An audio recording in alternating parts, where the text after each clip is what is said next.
here with you. Good afternoon for those of you that are not in Rio time.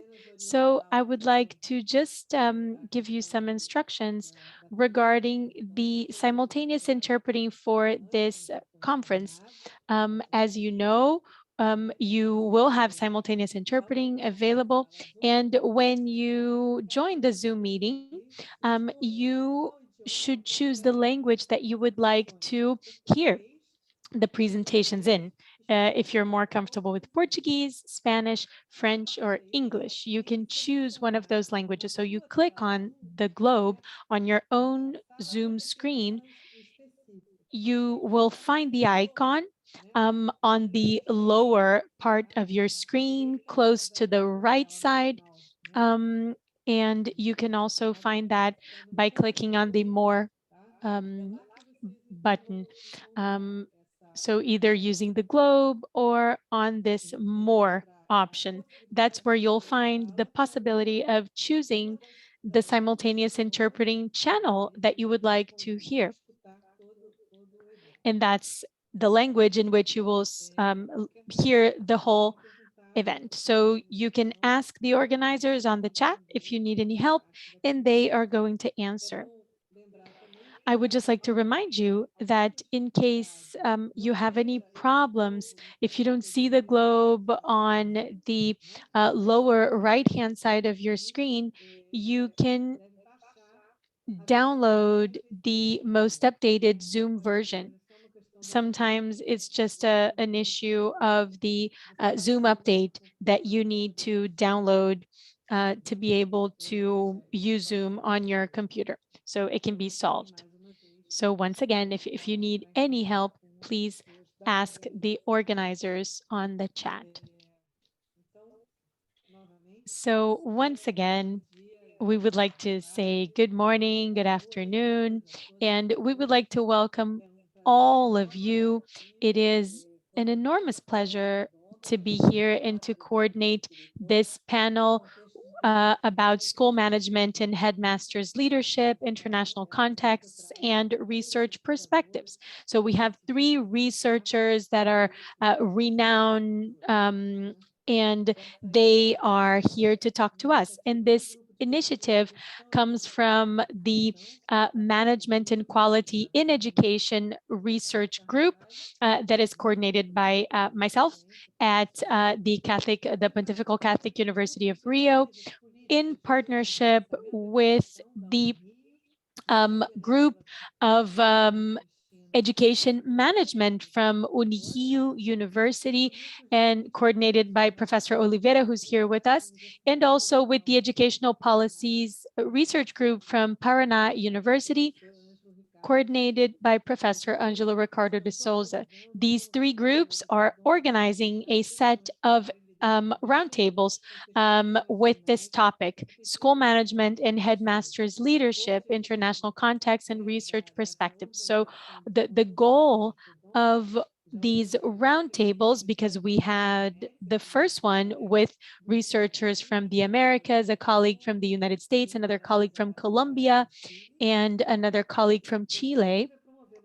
The goal is to have discussions about the use of the concept of school management in different countries, considering how this concept is understood in different contexts, and barriers that are found to the use of this concept in school management research. And this happens not only in Brazil, but in other places as well. So in August, we had our first roundtable with researchers from the Americas, as I said. So this is the second roundtable that we're organizing. And we have researchers from Europe to have a broader discussion. We are going to have a recorded meeting, and then we are going to share it on YouTube in different languages. Right now, the Portuguese version is being made available on YouTube in Portuguese and in Brazilian Sign Language. And later on, you will be able to find the versions in English, Spanish, and French on YouTube as well. So that everyone can access in their own language. So I also want to welcome the three professors that have accepted our kind of invitation. The first one is Professor Tony Bush. He's professor of educational leadership at the University of Nottingham in the United Kingdom, president of the British Educational Leadership Management and Administration Society, BELMAS, and he's also a member of the Commonwealth Council for the Management and Education and Management of Education. Sorry. He also works with a journal in education, and his research is about school management and leadership. We also have with us Professor Julian Lopez Yanes. He's a professor of didactics and school organization at the University of Seville in Spain. He's a visiting professor in different universities, such as the University of California, Boston College, the University of Buenos Aires, the Center of Advanced Studies in Mexico, other universities in Manchester, London, and also in Australia and other countries. He researchers, school organization, and leadership. We also have with us Professor Romuald Norman, and he's a professor of sociology at the University of Strasbourg in France. He's a Fulbright Fellow, and he's an organizer of the network of European sociologies of European education.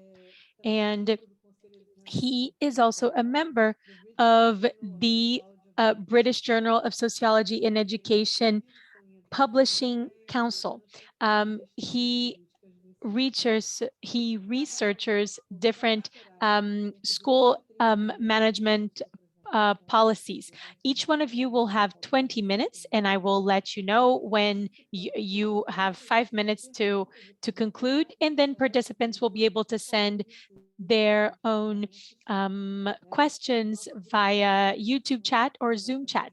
So our organization commission is here. Our interpreters are also here. So our organization committee and our interpreters will get the questions organized and send them here so that you can answer. So thank you very much. So now I would like to just invite Professor Tony Bush to start his presentation. Please, Tony, you have the floor. Thank you, Cynthia.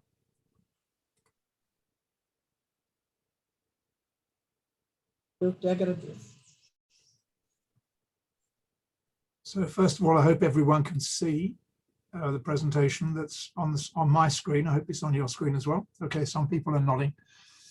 So good morning, everybody, and it's my pleasure to join this roundtable, and thank you very much to the organizing committee for the invitation. So I'm going to talk today about school leadership models, drawing on some global perspectives.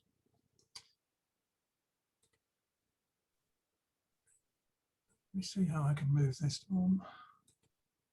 There we are.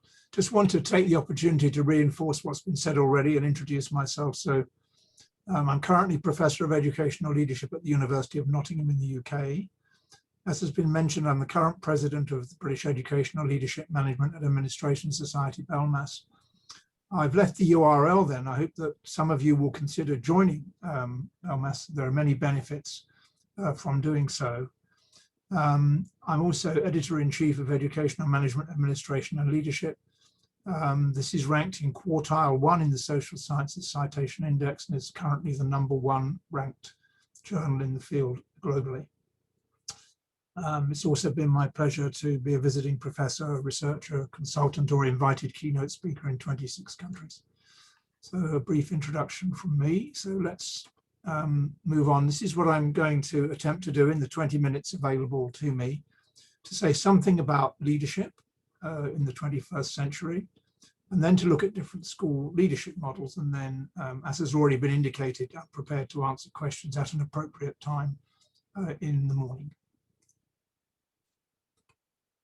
So first of all, just a few points about leadership. I guess many of these points will be well understood by you, but it sets up a It's a helpful way of introducing the models that I'm going to talk to you about recently.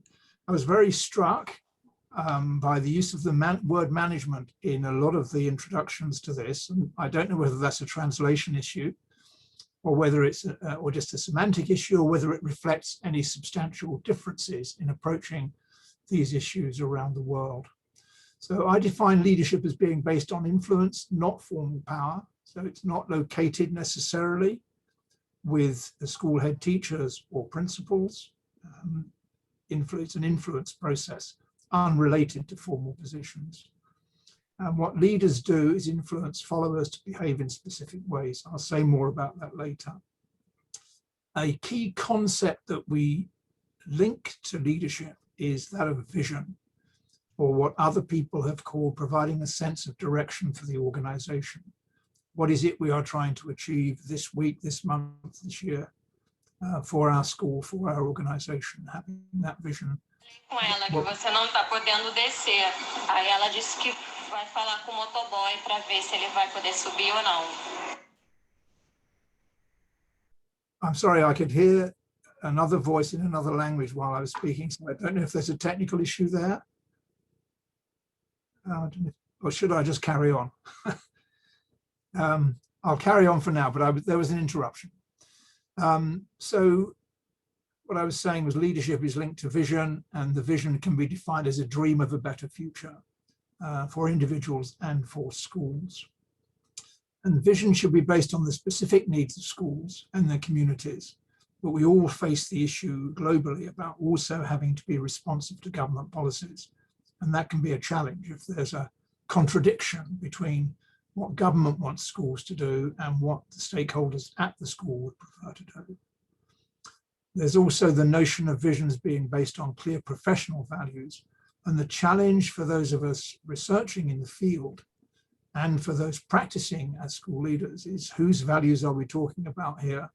Are they the values of classroom teachers, the values of school leaders, or the values of governments or others? So that identification of whose values is really quite important. The reference there is to the most recent version of my book on theories of educational leadership and management. This is the 5th edition that I hope some of you might find interesting. It's been translated into several languages. So let me move on. So I thought it'd be useful, particularly given the references to management at the beginning of the roundtable, just to give you my understanding of the differences between management and leadership. This table is something I produced in a chapter for a book published in 2019. So the main differences that I see, the main focus of management is implementation and efficiency. For leadership, the main focus is values and purposes, being very clear about what the purpose of education is and the purpose of individual schools are. Then in terms of power, power is very much interpreted in management as being positional authority. So if you have a senior position like principal or head teacher, then you have authority. Whereas in leadership, it's related to influence, and these are to do with personal characteristics, not necessarily position. Differences in structure. What we're looking at here in management is an emphasis on the hierarchy and the challenges that poses. Whereas in leadership, we talk about agency, and agency being the rights of teachers and leaders and others to bring their own values to bear and have that approach there. The main processes in management we see as technical and rational. And there are well-known rational models of decision-making, for example, whereas in leadership, we see that as being more open and fluid. The key challenges of accountability are important as well. In management, this is essentially vertical and upwards. So teachers are accountable to middle leaders are accountable to principals, and principals are accountable to their Ministry of Education, perhaps via regional or district authorities. Whereas in leadership, we see accountability as being multi-directional and including parents and other stakeholders. In terms of work allocation, management, we talk about delegation, delegating tasks to people. In leadership, we talk about distribution. I'll say a little bit more about that later. And then in terms of relationships, management is based around transactional approaches, leadership around transformational approaches. And I'll return to both of those ideas later in the presentation.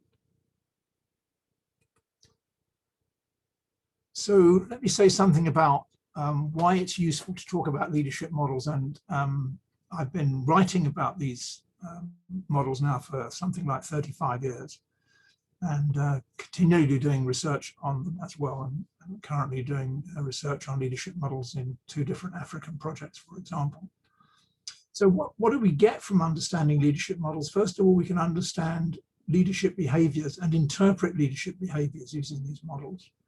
It may also be a guide to school leadership practice for school leaders undertaking preparation programs or continuing professional development programs.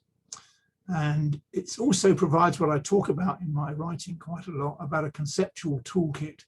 If leaders understand that there are different ways to lead, then they can choose the most appropriate way when facing a particular problem or situation.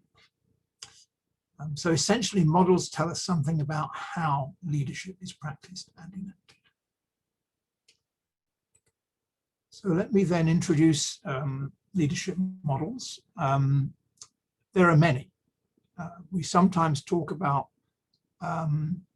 leadership with adjectives.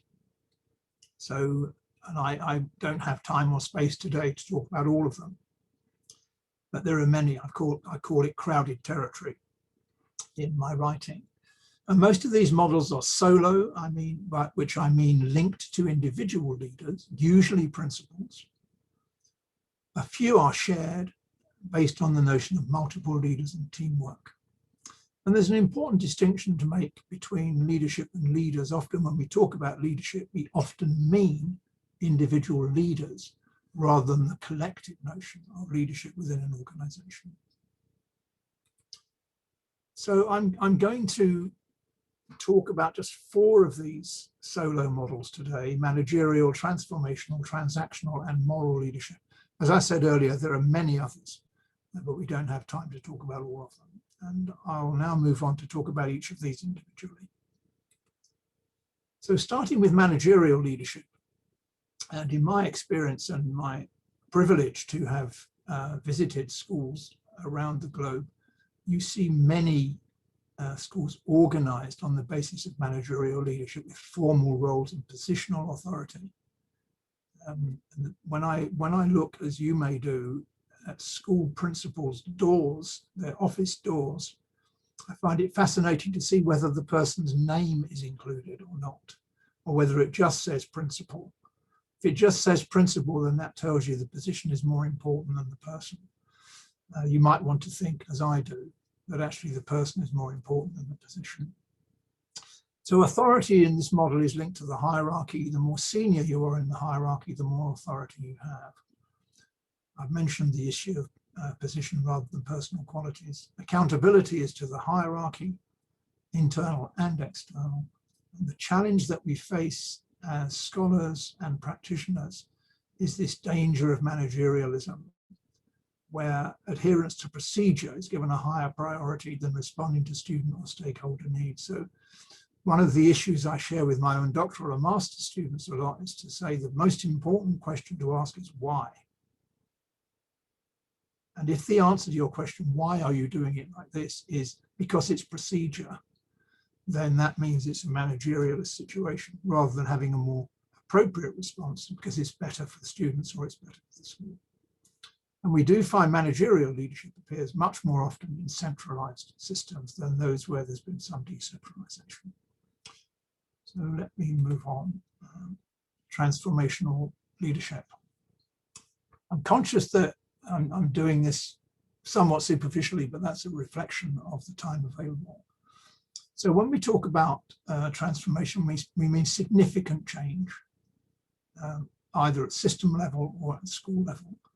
And the assumption is that leaders can transform schools through inspiring others to greater effort and better quality. This is a very, very popular model outside education and increasingly within education as well. Links to vision building, which I've mentioned already, establishing and pursuing goals, being very clear about the purpose of what people are doing, linked to improved performance leading to school improvement and better outcomes. It's often associated with charisma, and we sometimes call it heroic leadership. It's been criticized for being a means by which you can control teachers. And you might want to think about whether you have experience of that in your own careers.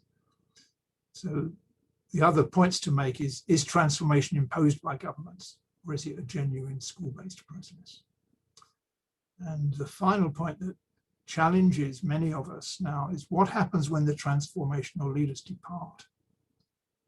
So we have in parts of the world, and perhaps in your part of the world also, a view that you can simply transform successful leaders to a different context, and they will automatically improve the new context without damaging the one they're leaving. That's highly problematic, and there's a lot of research that shows that that simply doesn't work. But governments seem committed to it. So let me say something about transactional leadership now, and the assumption here is it's based on exchange. So the leader and the followers exchange something. And at most basic, we can see this through the operation of the employment contract. So I guess we all have contracts, I do. And so what the contract provides for is certain rewards in the form of salary and benefits in exchange for commitment and cooperation. And so you can see the transactional element of that very clearly. In some systems, principals can offer rewards. That might be promotion in some systems, or it might simply be approval or good references for people wanting to move schools, or allocation to better classes. And that can be done in exchange for loyalty. There's some evidence of that occurring in some systems. The challenge with it is that most research shows that the exchange process doesn't commit staff beyond the specific transaction and doesn't build long-term trust. So that's a critique of that model as well. So then we touch on moral leadership. And so leadership is essentially based on the values and beliefs of leaders. And I mentioned earlier that there are many, many different leadership models. So this may be called ethical leadership, or authentic leadership, or spiritual leadership. And spiritual leadership, of course, can be linked to faith schools, and where the values essentially are religious values. And I was interested, Cynthia, to note earlier that your university is a Catholic university. And of course, there are many faith schools as well, Catholic and others around the world. So you can often see in research that I've done in such schools, and others may well have done, that the moral issues here connect to religious values. But it's important to think about the moral leadership, not necessarily spiritual. It may be derived from family or peer groups instead, or as well. One of the issues that arises from this is there can be problems and discomfort where the values of a school are inconsistent with the values of an individual teacher. I've seen this played out, for example, in secular teachers working in faith schools who do find the values framework somewhat challenging. Okay, let me move on to shared models. And, so here the difference is that the assumptions underpinning these ideas are based on the assumption that there are many leaders in the school and not just one. And that's of itself an interesting debate. And so there are several models that arise. And so particularly in the late 20th century, the language most often used in the literature was that of participative leadership. The assumption here is that people with a legitimate right to take part in decision-making are enabled to do so. And this would include not just the principal or the leadership team, but would also include teachers, other staff, and perhaps also parents and other stakeholders. So a very open approach to leadership. More recently, as I'm sure everybody in the room understands, there's been a huge focus on distributed leadership. In my role as editor, I receive more submissions on distributed leadership than anything else. So there are many, many articles on distributed leadership from all over the world. It's not a model that is located only in a few countries. And the assumption here is that leadership can arise from anywhere in the organization and is seen as emergent. It gives leaders opportunities to demonstrate their leadership skills and their leadership potential. There are some challenges around its operations. For example, I've done research on distributed leadership in Malaysia, which is a highly centralized education system. And what we see there is the use of the language of distribution, but in practice, what is going on is much more like delegation than distribution. And so we've called that, as others have also done, we call that allocated distribution, rather than the emergent distribution assumed in much of the literature. So the final model I want to talk about here is instructional leadership, and I've put it on the screen with a question mark because there's an issue about whether or not instructional leadership is a shared model. I'll say something about that in a moment. So instructional leadership is based on the assumption that the main purpose of education is leading, teaching, and learning. That's the main purpose. With the pandemic over the last 2 years, of course, there's been a renewed focus on student and staff welfare as being major aims and importance for schools. But instructional leadership also remains very important as well.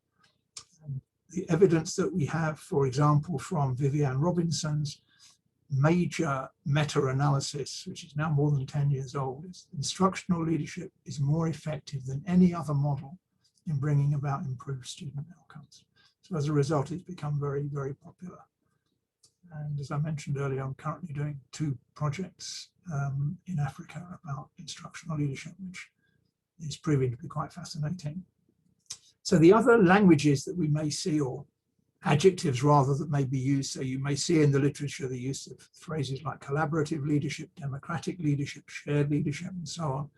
And these have some slight differences from participative and distributed leadership, but lots of elements also in common.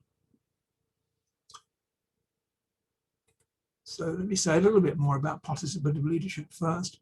So this is based on group decision making and gives a lot of emphasis to teamwork. So one of the things I look for when I'm analyzing leadership practice in schools is, are there teams in place in the structure, and do they play a significant role in the organization of the school? So the analysis here is that participation is important. It's consistent with democratic values, giving stakeholders an entitlement to participate. So not just to be informed about decisions, but to participate in making decisions. There's also some evidence that participation increases school effectiveness. And I've mentioned already the issue of legitimacy, including all legitimate stakeholders, and a question for people to think about, well, who's legitimate? Teachers, students, parents, etc. Who needs to be included? And on a more pragmatic basis, what participation can do is ease the burden on school leaders, bearing in mind the global evidence that principals and head teachers are very overworked and stressed. So a little bit more about distributed leadership. I've mentioned already it's the most popular leadership model in the 21st century, and that is independent of formal leadership and based on influence. So here I'm calling it soft power, rather than the hard power or official power you have through a senior position like a school principal. What distributed leadership provides is leadership density, and the thrust and the assumption here, more leaders equals better leadership. You may want to reflect on that. So principals may resist distribution because they want to keep their power, or they may welcome it to reduce their workload. And I ask here and elsewhere in my writing whether distributed leadership is just delegation in disguise. I want to give work to people. I'll call it distributed leadership because it sounds nicer. And as I've mentioned already in Malaysia, my colleague Ashley and myself have done this work on distributed leadership there. And what we found there was allocated distribution rather than the kind of distribution that is assumed in the literature and in the research. Okay, so let me say a little bit more about instructional leadership. I mentioned earlier that it focuses on teaching and learning.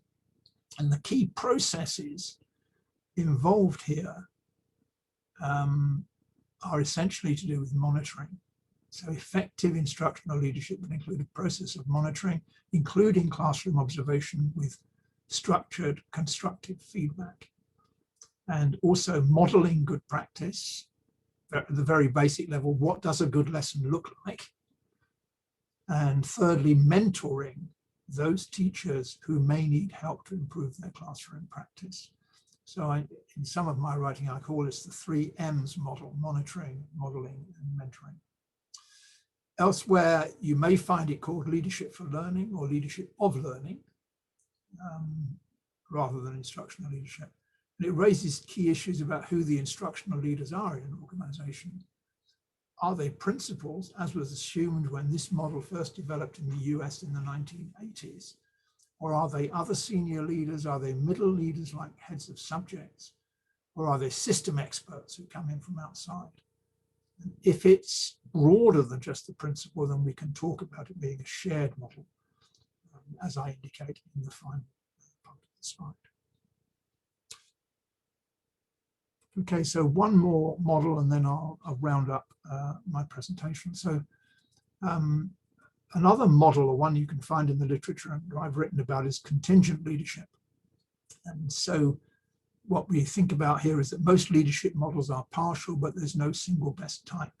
So I'm asked from time to time by students and conference attendees and so on, which is the best model? And my answer to that is always, it depends. Because it depends on the context, the situation, the problem, the issue. And so as I say here, leadership is contingent on the setting, not one size fits all, not one that works for everyone. So understanding different kinds of leadership models provides that toolkit to enable leaders to lead for a particular problem or situation in the most appropriate way. Okay, I hope I'm doing all right with the time, so let me just move on to my conclusion, and then just a few key overview points here for you to think about. So first of all, as some of you will be aware, there's plenty of research now that shows the importance of leadership in terms of student outcomes, and the important work done by Ken Leithwood and his colleagues shows that it accounts for up to 27% of variation in student outcomes. Only classroom teaching has more impact. And yet I do feel concerned, because when you look at the Sustainable Development Goal number 4, which focuses on education, and they talk about education quality, their main focus there is on classroom teaching and resources. Leadership is ignored. And I'm on record with NGOs and others trying to challenge that. You will also see Leithwood and his colleagues saying that there is no documented case of school improvement in the absence of talented leadership. So there's an interesting challenge. If you know such a case, perhaps you can tell me later.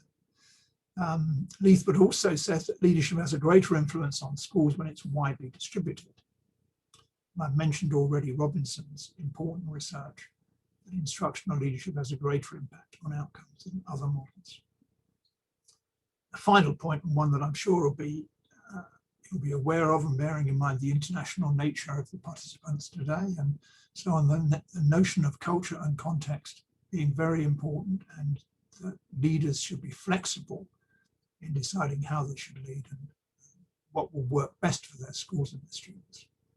So thank you very much for listening patiently, and I'll no doubt have a chance to respond to questions later. Thank you, Cynthia.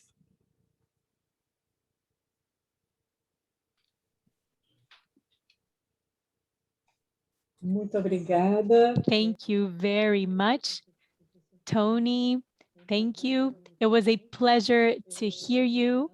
And I would just like to remind you, and we are also adding here to the chat, that those of you that would like to ask questions, please add your questions to the chat. And now I'm going to give the floor to Professor Julián López Yanes. So Professor Julián, you have the floor. Professor Julián? Yes, I'm going to start sharing my screen now. Yes, you may. Just a minute.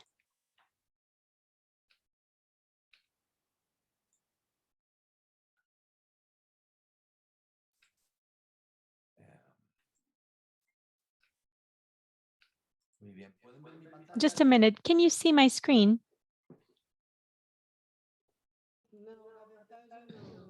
No, actually, we can't, Julian. I can share it, but I think it would be best for you to share it. Just a minute. Let me try again. Just a minute. I'm going to try sharing it again. Now, can you see my screen? Yes, we can. Well, good morning to some of you. Good afternoon to others. It is really a pleasure to be a part of this roundtable. Thank you very much for inviting me, Cynthia and Ana Cristina. I would also like to say that it's an honor to share the panel with Tony Bush and Mr. Romuald Norman. So thank you very much, Tony, for this brilliant presentation on the leadership models. So the invitation that I received from Cynthia and Ana Cristina was to talk about different research on leadership and to talk about what we've been doing in our own country. So that's what I will do. I am a professor at the Civil University of the Education School there, and I'm also a member of a education research network, and our goal is to research on leadership and education improvement. This is what we do, and our name in Spanish is RealMe. So some of the members of our network are here with us today. And I have to say that this network has been working with some of our colleagues from Oporto and from other countries. So I am very happy to say that the network has been working and we are spread out. So, and there have been many projects that we've been working with in different research groups and in our network.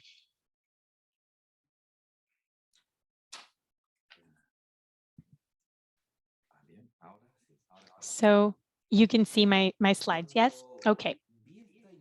So when I saw this picture related to a article on leadership, I realized that this way of representing leadership in through pictures happens like this. I don't know if you have this perspective that we've seen many images like this representing the image of leadership. So you see this person, it's a man, and this is not by chance, okay? Because in many occasions we see that leadership is only associated to male figures, and it's a man, and he has this great, road ahead of him, and he's walking by himself. And so maybe we can think that all his followers are in the back. We're all his followers. He has this vision, he has this will, he wants to walk, and he's inviting us to follow him, and he's inviting us to go with him. And maybe we don't have the same vision, the same perspective. And so we need to really define as these individual leaders with the followers in the back, this is the social image of leadership. And this is something that we see because in many Latin American countries, there is this resistance to using this concept of leadership in education because many times we see that this person as an individualistic leader. And certainly this idea of leaders and followers that are spread apart or that are divided cannot be, no one can argue that, because we see this this cartoon that states that leaders use surveys to follow their followers. And so there's this connection between leaders and followers. So we find leaders following the opinion of their followers to guide their way and to find their way back to our own thoughts. And so about leaders and followers, who's following whom? And this is an individual phenomenon as well. Now talking about the intelligence of institutions, you know, institutions can also guide processes.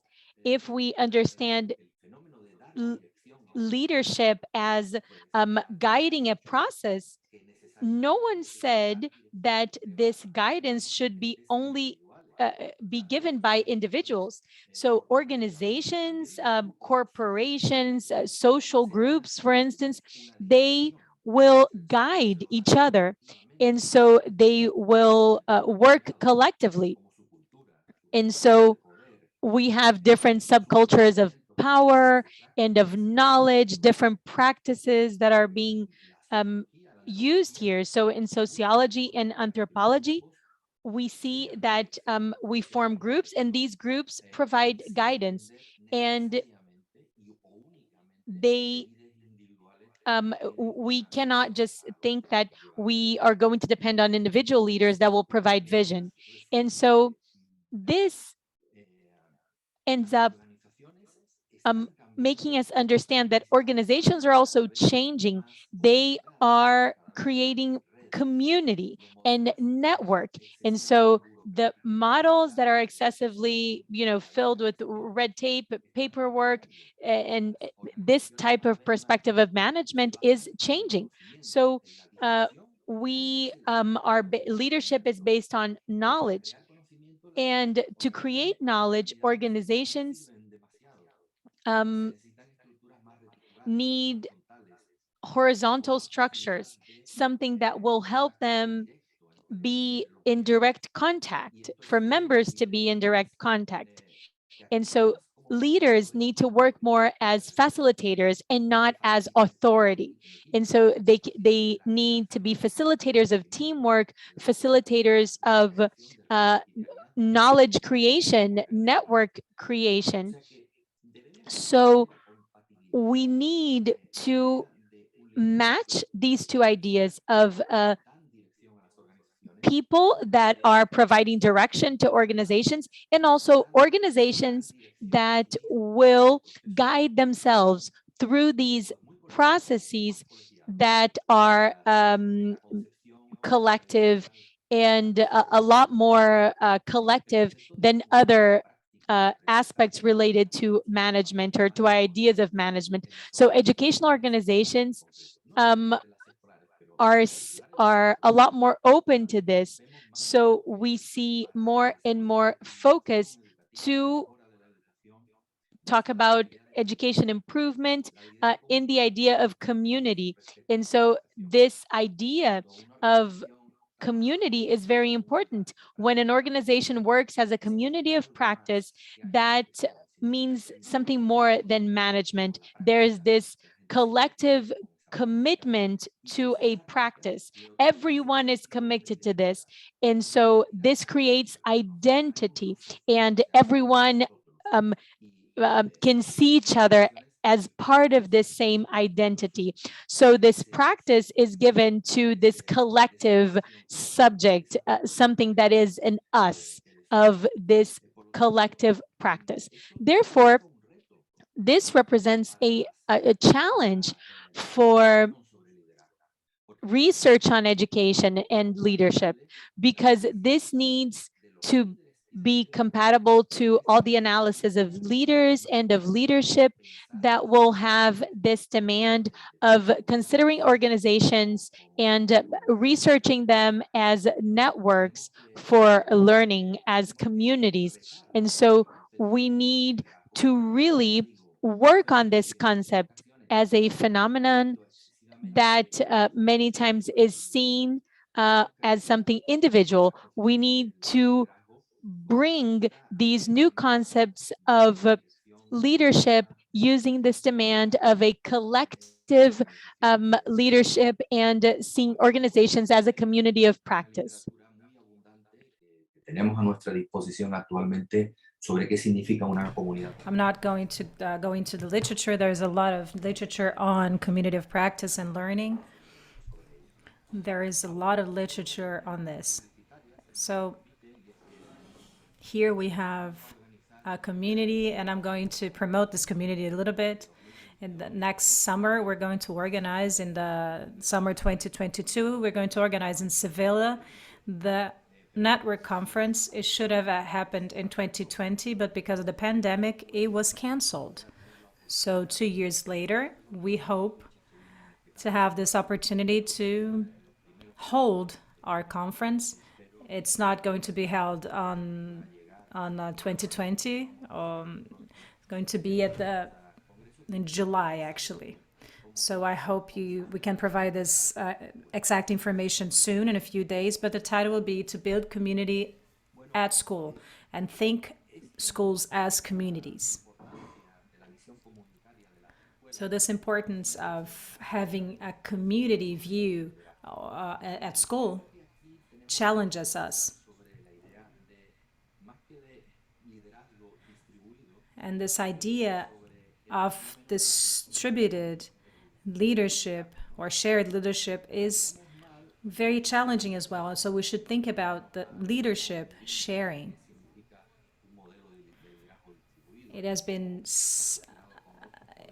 shared leadership has been mentioned before, and its relationship with different models such as distributed and shared.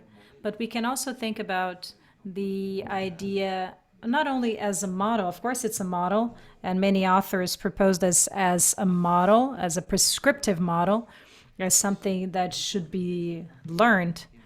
But it's not only that. We should have a new focus. We should have a new focus on a research on leadership, the way we think about leadership, a focus on a social phenomenon, not as a set of properties, individual properties or individual actions carried out by those who influence a given organization. We should think about a social phenomenon as a system that establishes a contract with communities in which the direction is defined as giving direction. This distributed focus will help us to overcome this initial phase of the single leader who is a hero and this romantic idea of a leader who comes to rescue us from inefficacy or ignorance. So we are faced with more possibilities with distributed leadership. We can overcome the old concepts that are not useful anymore. This change of focus can help us better understand the way we conceive organizations as a community or as a network. I'm going very fast here. I'm going to show you some researchers, some theorists, the different perspectives that we have here about distributed leadership.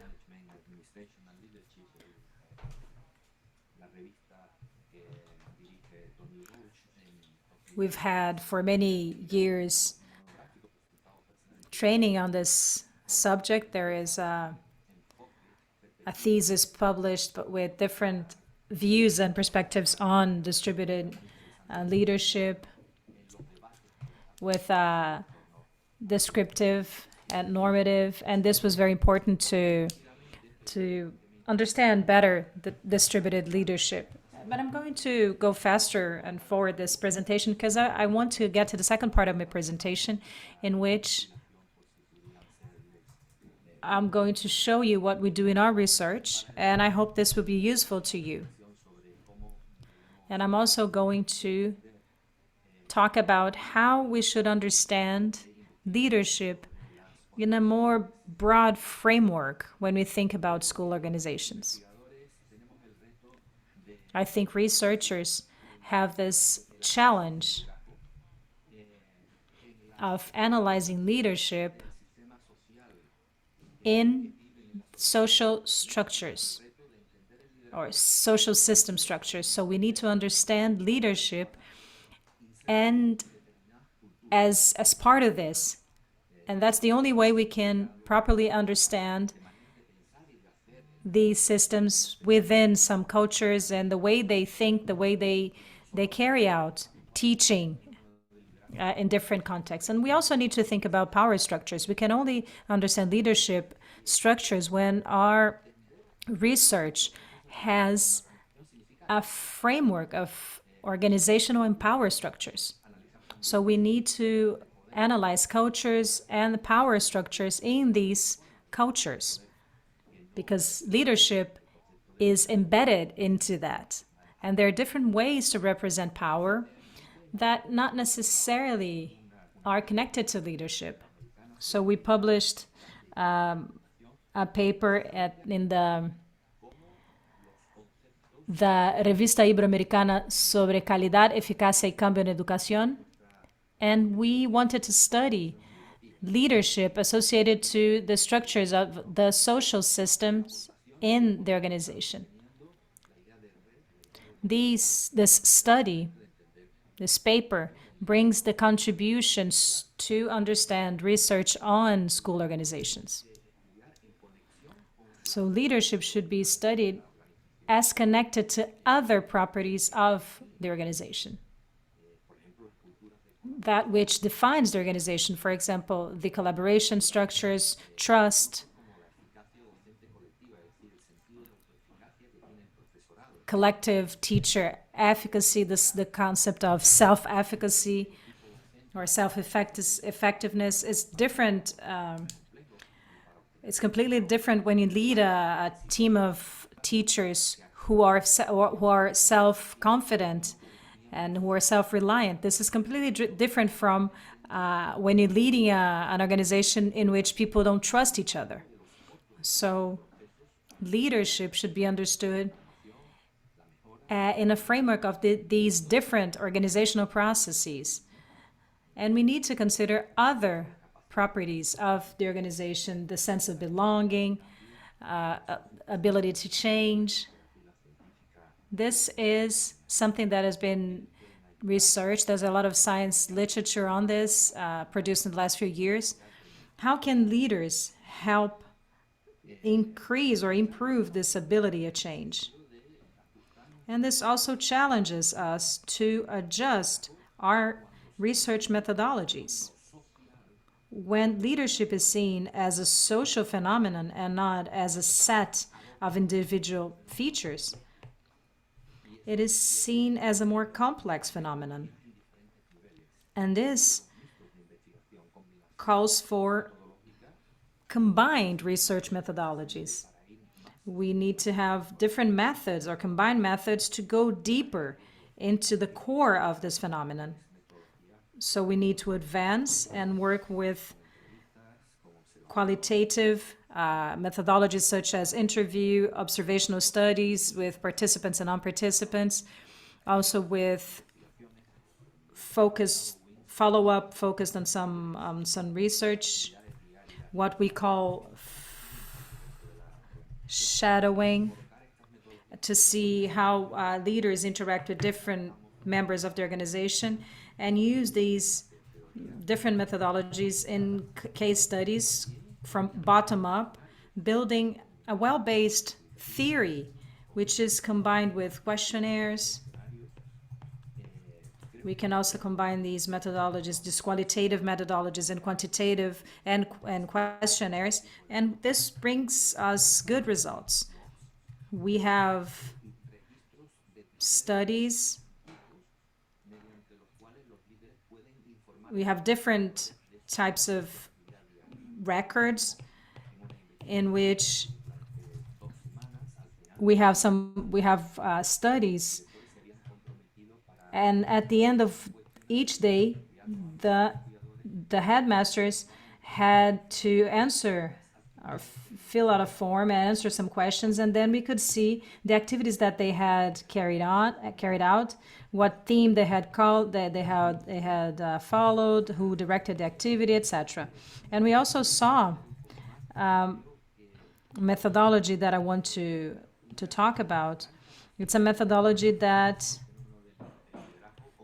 offers a great capacity to penetrate this capacity building, which is the social network analysis.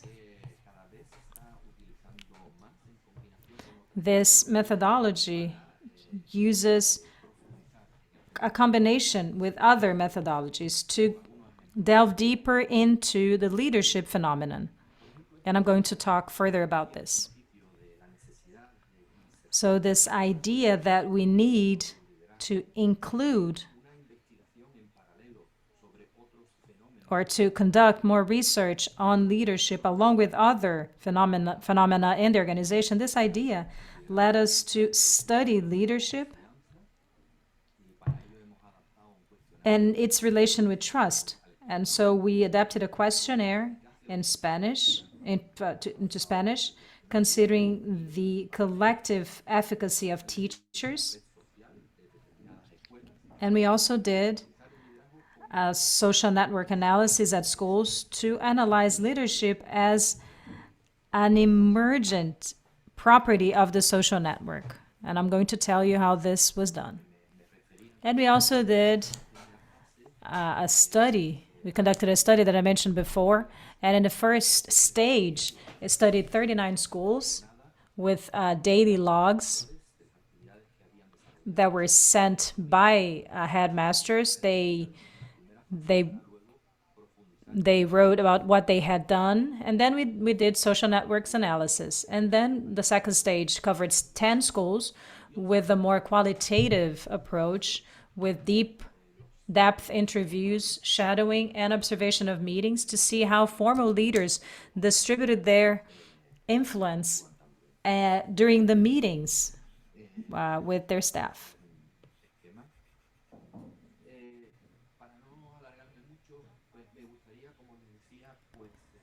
So due to time constraints, I would like to tell you a little bit about how we are including this social network analysis in our leadership research or studies in school organizations.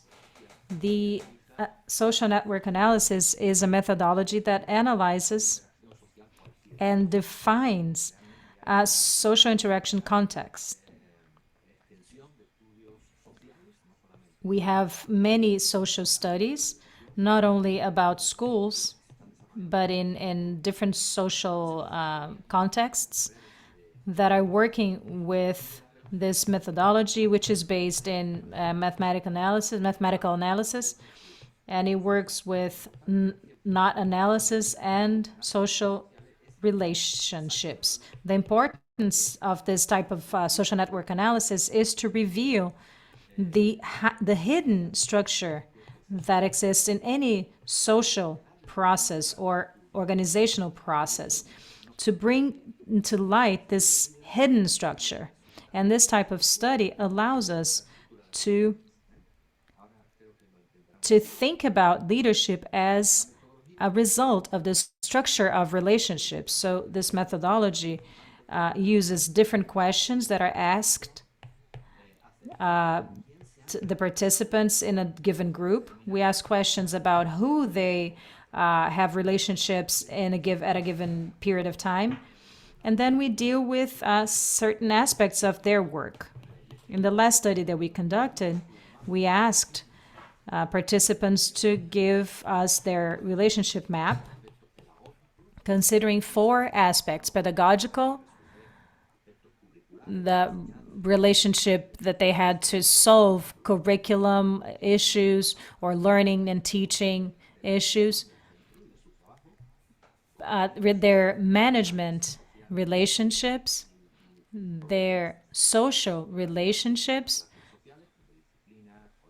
where when they wanted to solve problems that had to do with discipline, with families, and also their personal relationships within the institution. So this gave us 4 different matrices of relationship and 4 different types of relationship within the studied school. And these measures allow us to have measures that come from the network, that came from this relationship matrix that we have worked with. And it also allowed us to get measures from the network and also from the each one of the nodes. What are the properties that they will have? Because all these nodes are people that are having influence over other people. So the structural measures would be, for example, the density of the network, if there are many relations or not that many, centralization or decentralization of these networks, if they are more centralized or decentralized, and if these networks are made up of one same group or many different small groups or cliques. So let me give you an example of some of the measures that we have used. We also need to use node measures to get information of all the different members of the system regarding the popularity of these actors, their centrality, if they were elected many times by others, also their ability to work with the betweenness, to be connected to players that they wouldn't be, to which they wouldn't be connected to, and also closeness, different, the average distance between the players and the rest, which shows the relational efficacy. And so at the end, we have maps like this one, maps that will allow us to see the nodes and their relationships. So in this center 5, one of the 4 networks that we had before is related to the management. So this is a network that has low density, and there's a small part of them that could be included here. We do have a centralized network and all the members are in the center, and they are related to the team of leaders. And also we have the density of some groups. And so we have a smaller group and a larger group. We can also see this other graph that can show us the different groups. And we can also see the property of the nodes individually. These are values that show us different measures and that show how central these actors are. And then we can see the influence that they have over others. So for example, here we do have the players or actors that are more known and that were more chosen by the others. And this was not because of their popularity, but their betweenness, the ability that they have to connect to others and connect others. So these are all actors that we don't understand actually how influential they are because they are not popular. They are not visible leaders, but in the analysis, this allows us to see the leadership role that they have in the shadows. That is extremely important. And we could use this map and even understand more about how important their roles are. And in pink, we see other agents that are important in their surroundings. They're important because of their closeness and their ability to be connected to others. So here we have another center related to curriculum. So this is another network. It's a lot more dense than the other one. It's much more decentralized because we have a lot more nodes that are on the central role of the network. And we see different characteristics of this networked, and we know that there will be different meanings due to this. Here, we can also understand the role of the nodes. We can also identify those that are more popular, those who have a betweenness level that is higher than the other one, and the ones that have their closeness level in a different way. So if I am being researched, I could maybe with this map work with the context that I'm working with, and I could add more information to this and even contribute more to the phenomenon. So the information that I get from the social networks is good, but it's not complete. And so we can use different plots. So now to conclude, and also to review some of what I said so far, we know that there are many models that, for example, Tony Bush has already mentioned very well indeed, but in our research, we realize that many times we shouldn't use pre-established models to check if they can work in these organizations.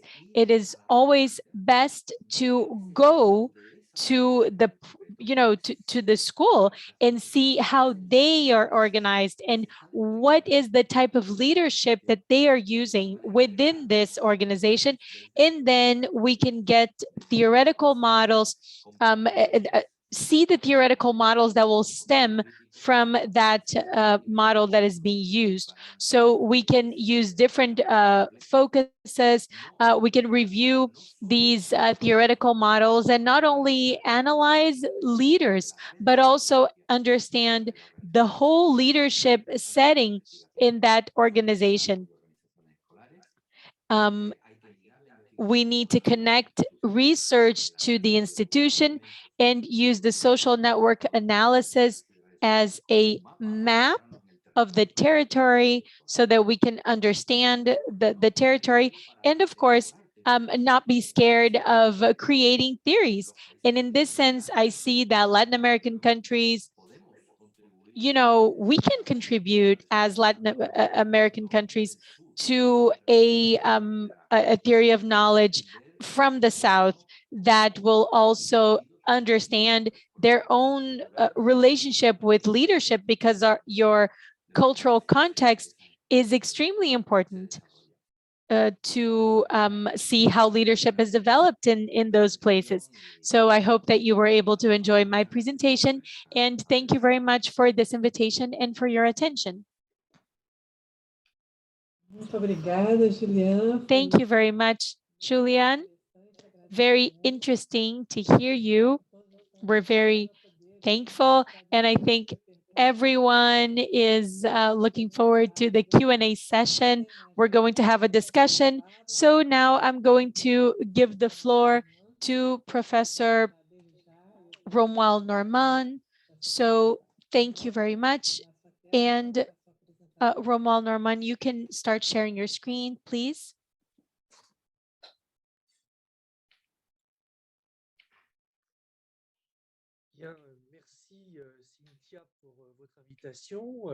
Thank you very much, Cynthia, for this invitation. I am very happy to be here with you today, and I am happy to have a presentation that is connected to what Tony Bush and Julian mentioned. So I'm going to try presenting my reflection on the French case, and I will talk about the notion of leadership in France, and also a connection to moral and cultural dimensions of school leadership, comparing different countries. So in France, the notion of school leadership hasn't been really understood by school management, and they talk about piloting. And so leadership is more of a management the term management in English is not really well understood.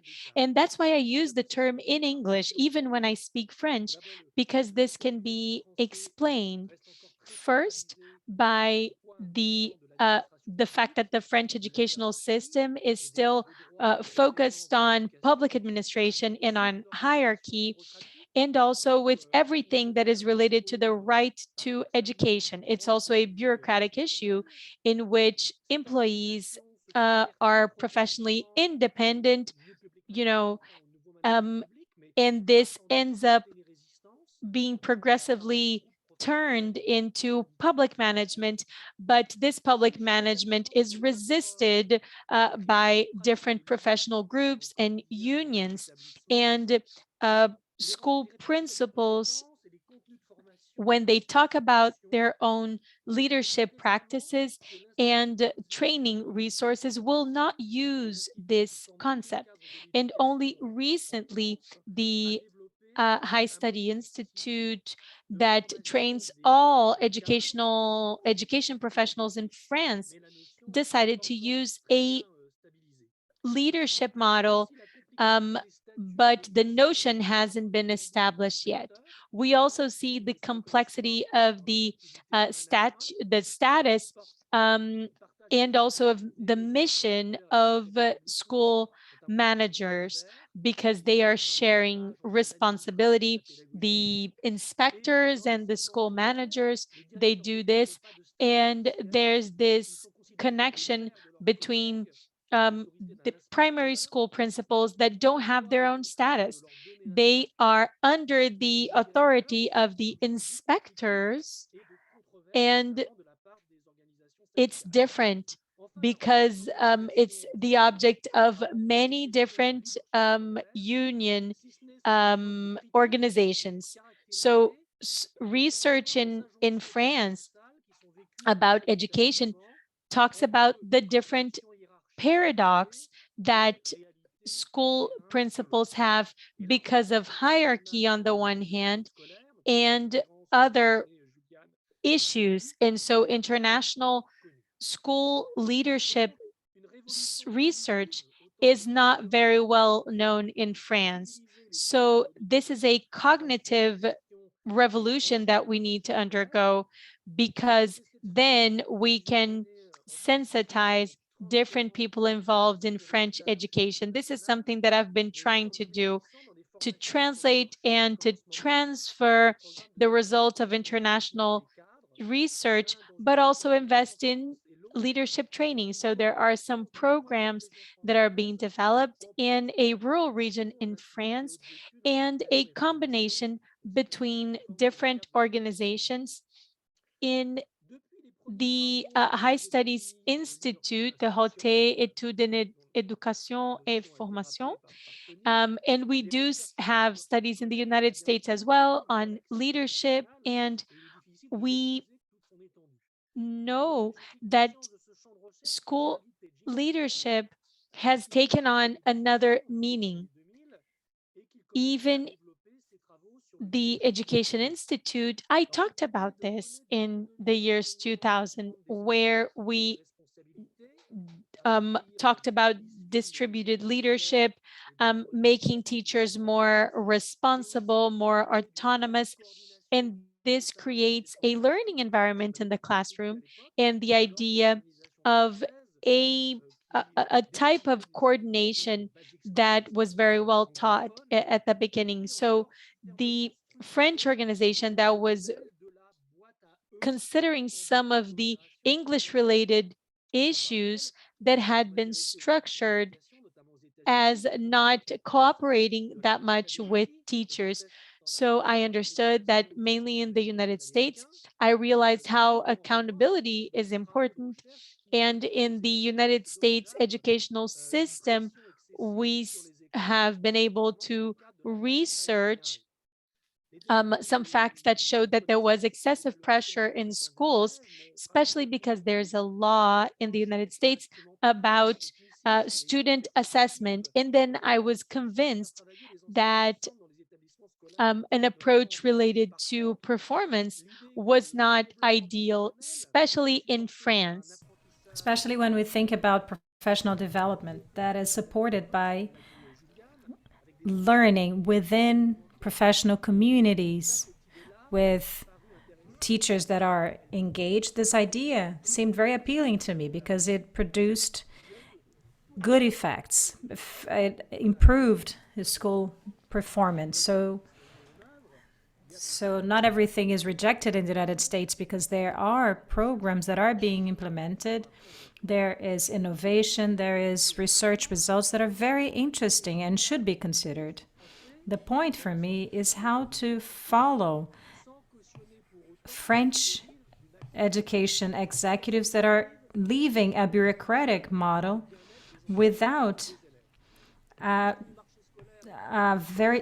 descriptive accountability and preserve the well-being of students and teachers. As in Anglo-Saxon countries, the state in France controls the choice of school and the creation of private schools in addition to Catholic schools. And this is still limited. So I found an answer when it comes to the Northern Europe, where the idea of a school organization as a community, an educational community, is defended.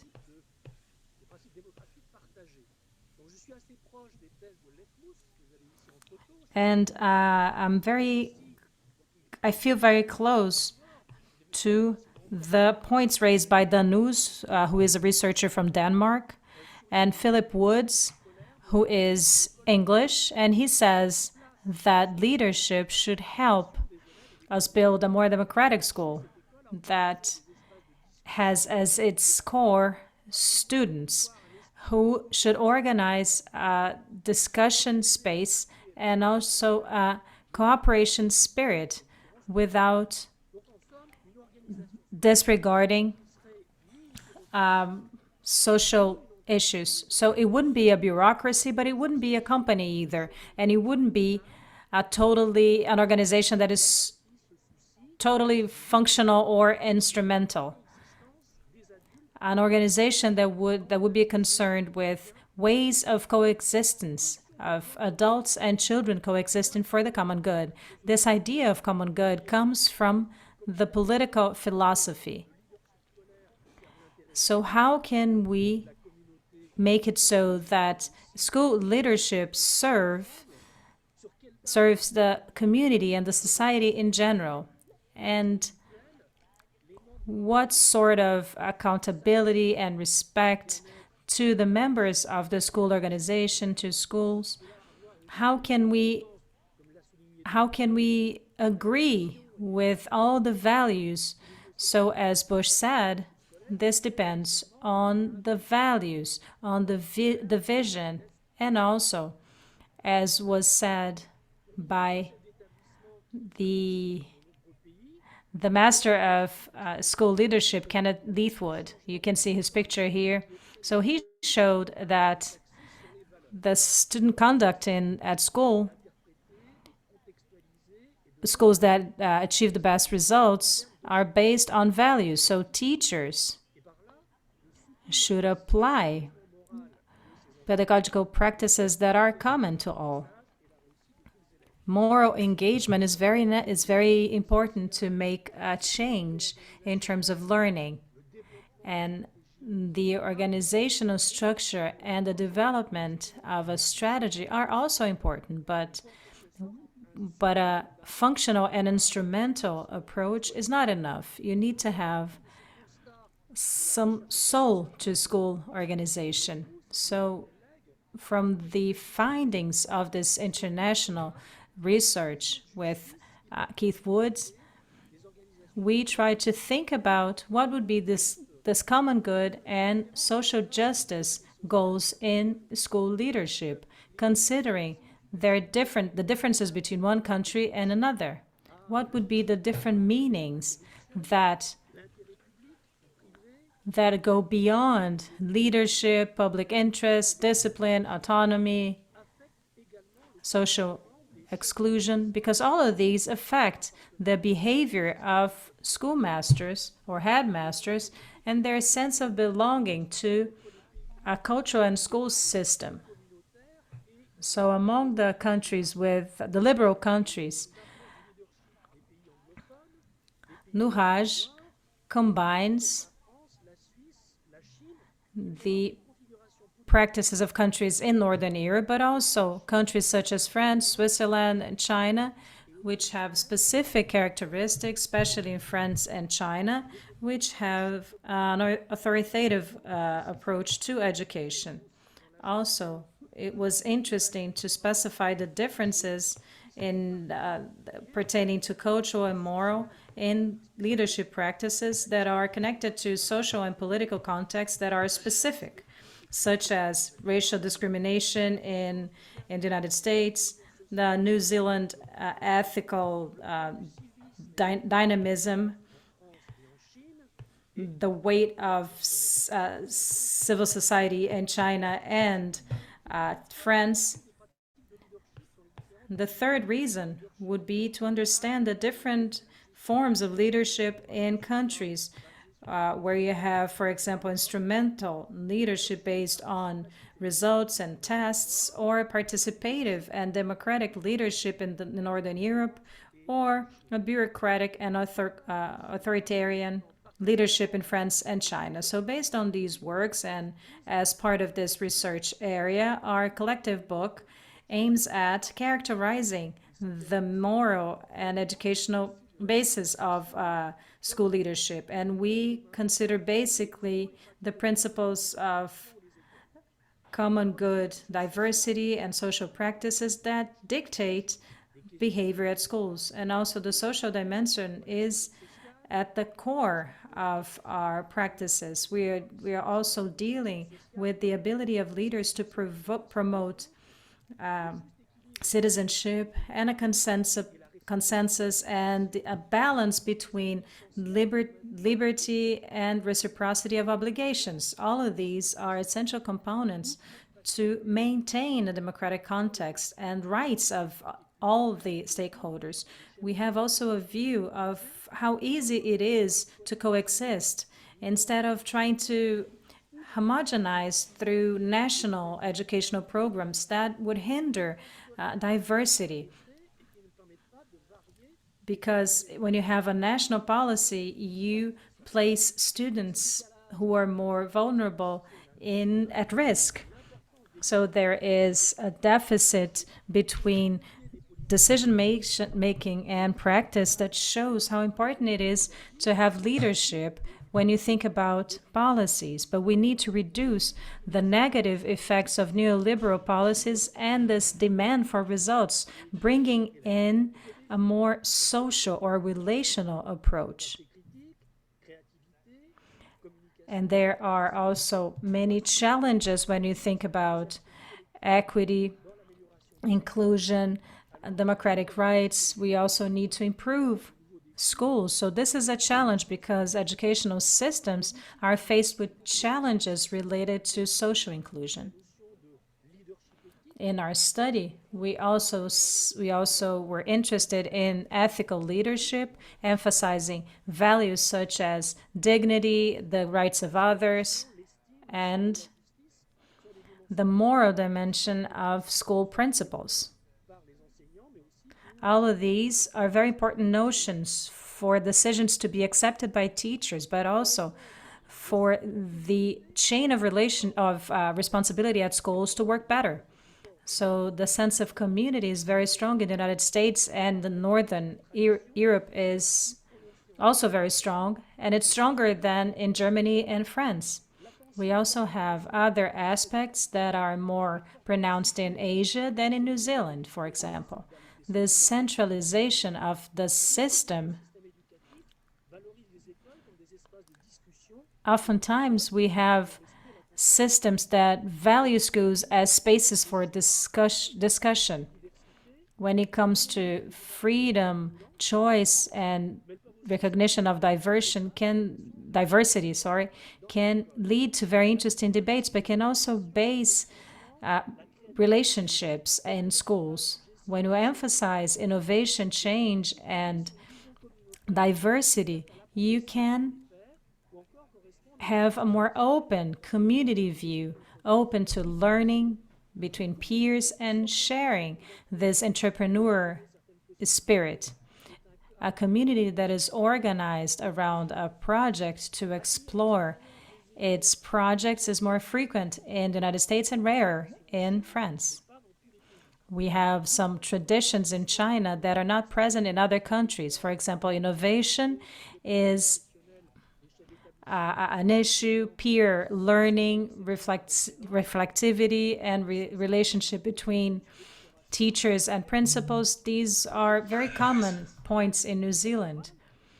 So in all these actions and its more applications are anchored in some justice principles. These are complex situations that are analyzed in our book, and they show that leadership practices are on the crossroads, at the crossroads of a set of moral issues and common goods that bring about meaning and different reach for leaders. So to conclude, I'd like to go back to France. So a French school director or principal is considered as the chief.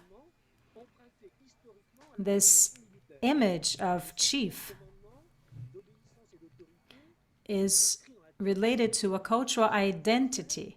And this is also part of a tradition of school administration in France that is broadly shared by principals in France.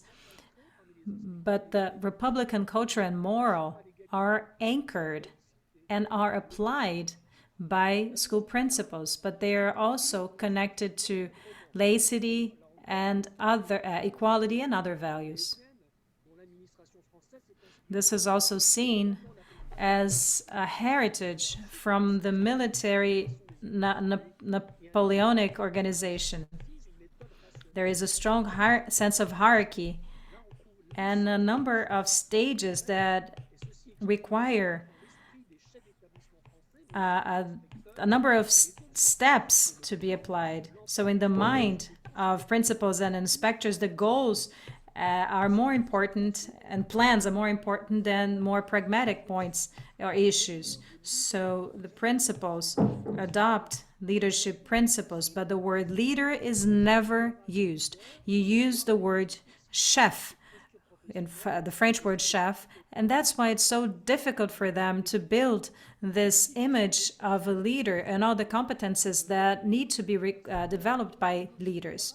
So maybe we need to think about not being, as philosophers would say, because we have the sense of chef that precedes the existence and hinders the existence of leaders. So this is the chief of state, the manager of a school community.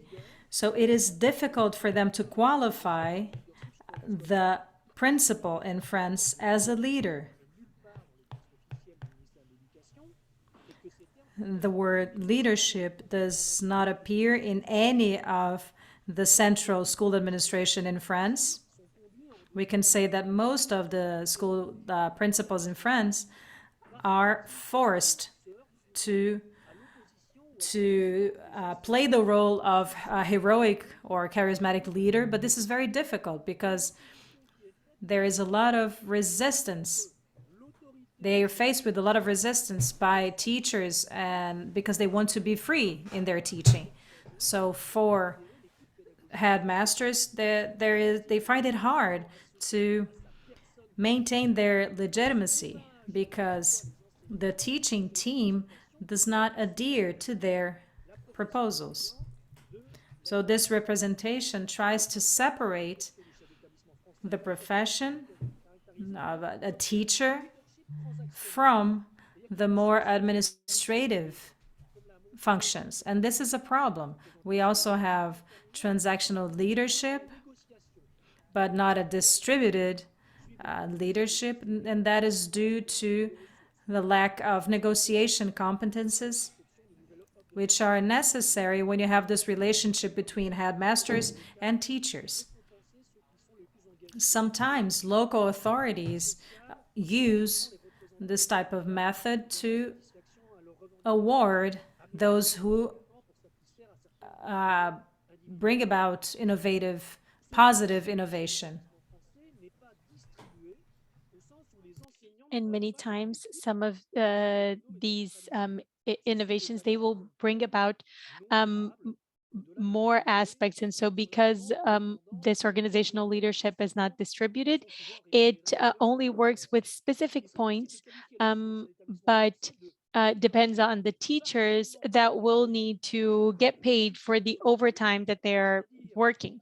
So we have this idea of a leadership that is partially shared.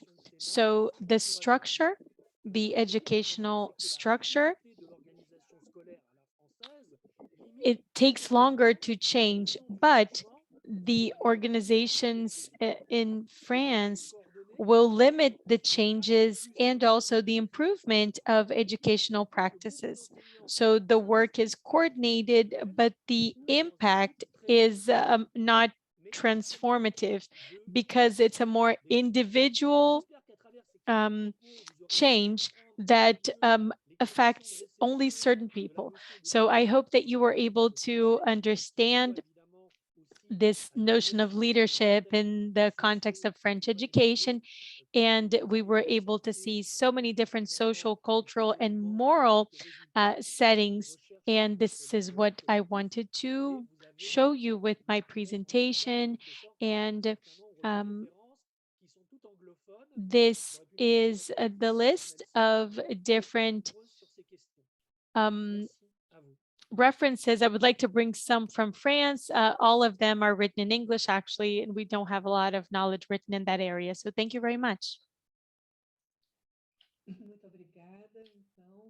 Thank you very much, Roman, for your presentation. We have a huge set of questions, and I will not try to synthesize all of them because all of you were able to mention, but I would just like to briefly comment to try to connect all of the different presentations, and then I will start reading the questions.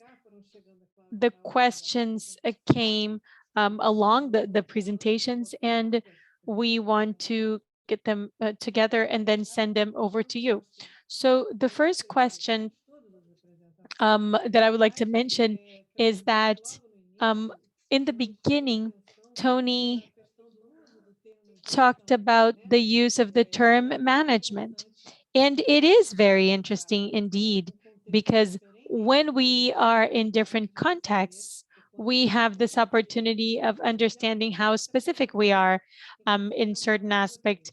And this is seen in your presentations as well.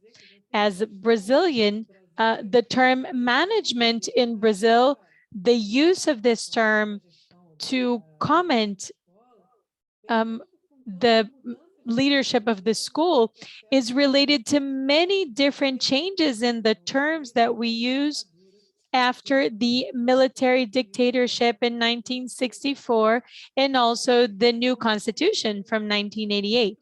And so this constitution principle was of democratic management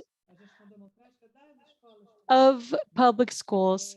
So between having a principle that is used by all and that we can all believe in, even though we have to use the term management because we understand that in other languages it can have other meanings. This was in using this term in opposition to other aspects related to a bureaucratic culture that will be also intentionally centralized. And so it would be calling our attention to the need for the school management to work in a shared manner with a distributed leadership, participative leadership. So this is a specificity. We use this even here in Brazil, and there's no consensus, though, about what would be the best way to translate this in practice. and which concept we would use.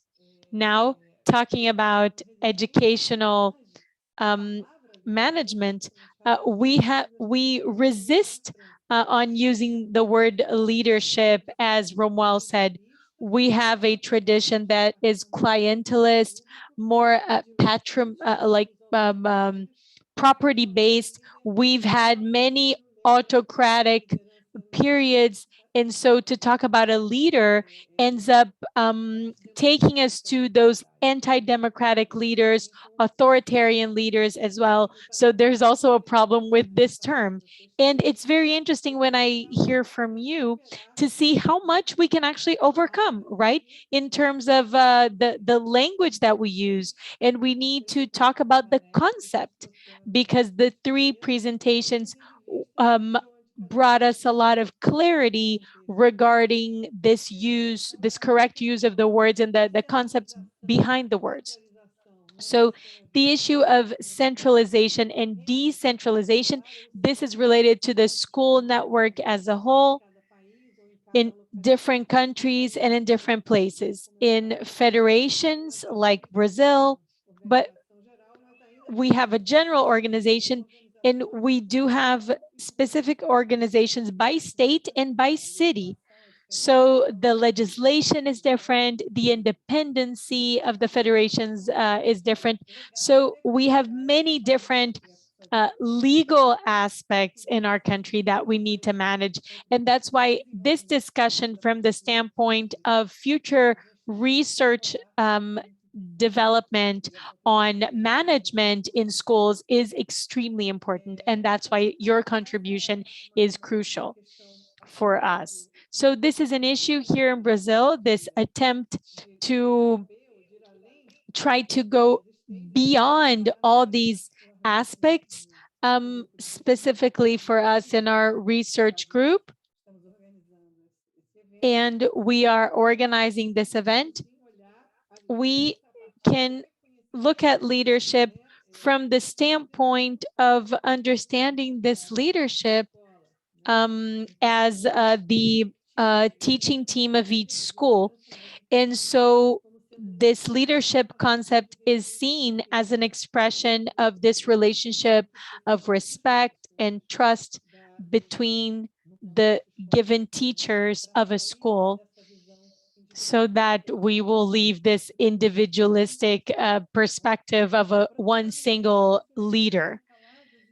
When Julião spoke, he talked about schools as educational networks and systems, and it was a very interesting perspective, because certainly this will vary from one organization to the next, and we have schools that are very large, and we need to understand the networks in each of these schools so that we can understand how relationships take place in those places. This community of practice, this is something that we've been discussing, and it seems to be consolidated in research, but this shows the importance of collaboration between teachers. So we need to consider look at ourselves as a network for collaboration. And there's this co-relationship with the leadership of the principal. We can also see this in Brazil. Another aspect that is important, and this is something that all of you can ask or answer maybe, in what way participative or distributive management or leadership is necessarily democratic? Can it be democratic? And what would it mean in the power relations in schools to have a democracy? Here in Brazil, we talk about democracy as participation, the possibility of voting, for example, because we didn't have that for a long time. So is democracy participation only, or is democracy related to the articulation of interests. What are the interests that are going to win? We have the interests of everyone, the families, the teachers, the school. How can we distribute that? How can we talk about this democracy happening in these networks in a context in which you have different powers that have different expectations about what has to be done in the school. And you can also have interests in the Bourdieuian sense of the word. You know, all of these maybe initiatives will end up defending their own group or their own interests, and many times they are not representative for the community as a whole. But we would still have to reflect more on that, on what democracy would mean at a school. Romuald, I think that was a lot, it was a presentation that I was able to identify with because of the French context that is similar to the Brazilian context. But when we go to schools, specifically, for example, a school where things don't really work, it's very easy to see in the role of the principal a leadership and find this acknowledgement or recognition by teachers. So how can we deal with this? This is related to a more professional and even more bureaucratic perspective from the school and from the principal and leadership. In what way that would be more democratic? Because, for example, in France, principals work in the system in a different way than teachers. And in Brazil, it's not what happened. Only the state of São Paulo has a public exam for headmasters, but in other schools, that's not how it happens. So how can we deal with this hybrid issue, you know, considering the educational system and also this democratic aspect and the different interests? So the questions are not for just one of you, but for all of you. And now I'm going to start reading the questions from the first block for Tony. So we have a question from Ana Cristina. She says, you started by talking about the different uses of leadership, and it's hard to use this term leader to talk about the principal. So this many times is associated to individual practices. So could you address these studies about distributed leadership and participated leadership as well, and how effectively the school principals will distribute and share leadership in the research contexts? So this was the first question for Tony. The second question is, Professor, you said that there's no context. So considering that democratic leadership needs to work finding the participation of all, how can a manager work? Because his image is always related to more bureaucratic and institutional questions. The third question for Tony is, if the collective management is important, why talk about the role of the headmaster? So Tony, these would be the three questions for you. And then I'm going to ask Julian and Romuald, or else it will be too confusing. Okay, so Tony, please, you can answer the questions now. Well, thank you very much, Cynthia. And first, may I compliment my co-presenters on the high quality of their presentations. Thank you very much for that.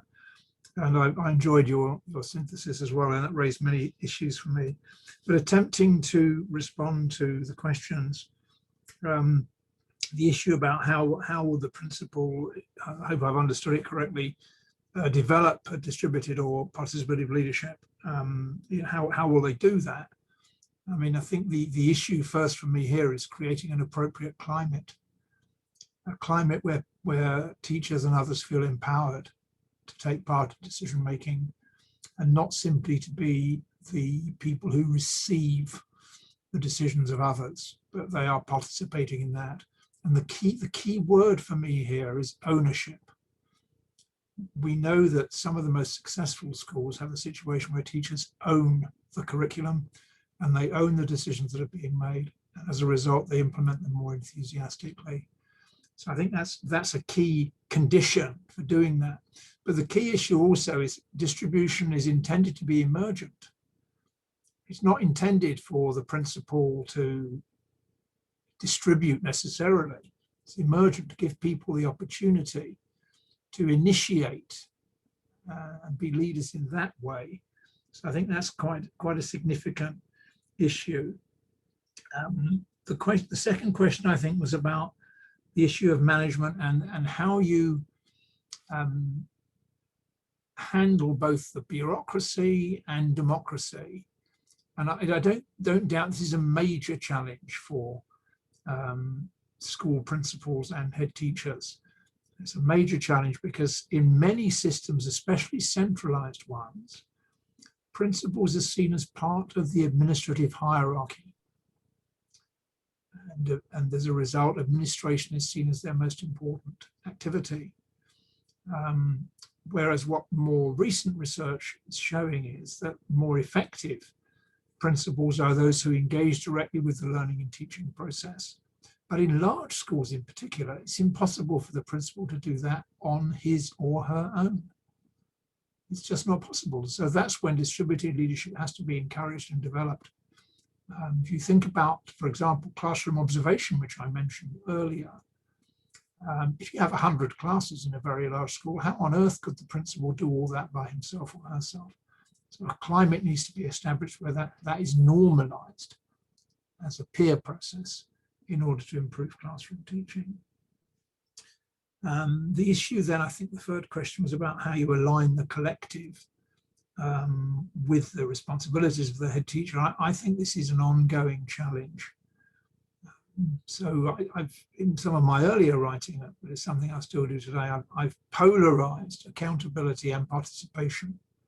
The big challenge for the principal is if he or she is asked to explain to an external person like an inspector or district official or politician why they've done something, and the answer is that it was the outcome of a participative process, then that the head teacher himself, herself didn't necessarily support, then that leaves them in a difficult position. So do they want to support participation to enable and empower teachers, but then risk a difficult accountability pathway externally? And I think we can polarize that issue and make it a challenge, but it's not one that can readily be resolved, and it requires a great deal of skill in handling that. And if I may just revert back to your synthesis, Cynthia, as well, when you talked about interest groups, I think that notion in my book, I write about what we call political models and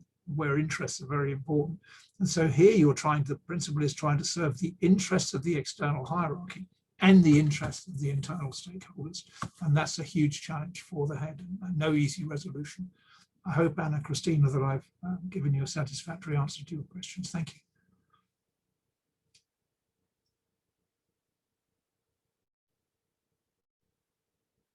Bom, muito obrigada. Thank you very much.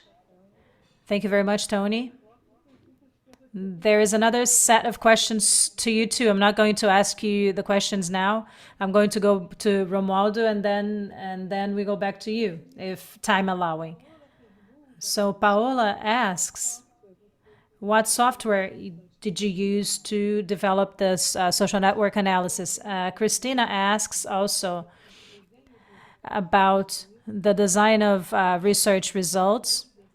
And she says that she is finishing designing a big study in Brazil that's going to try to understand social networks and school actors.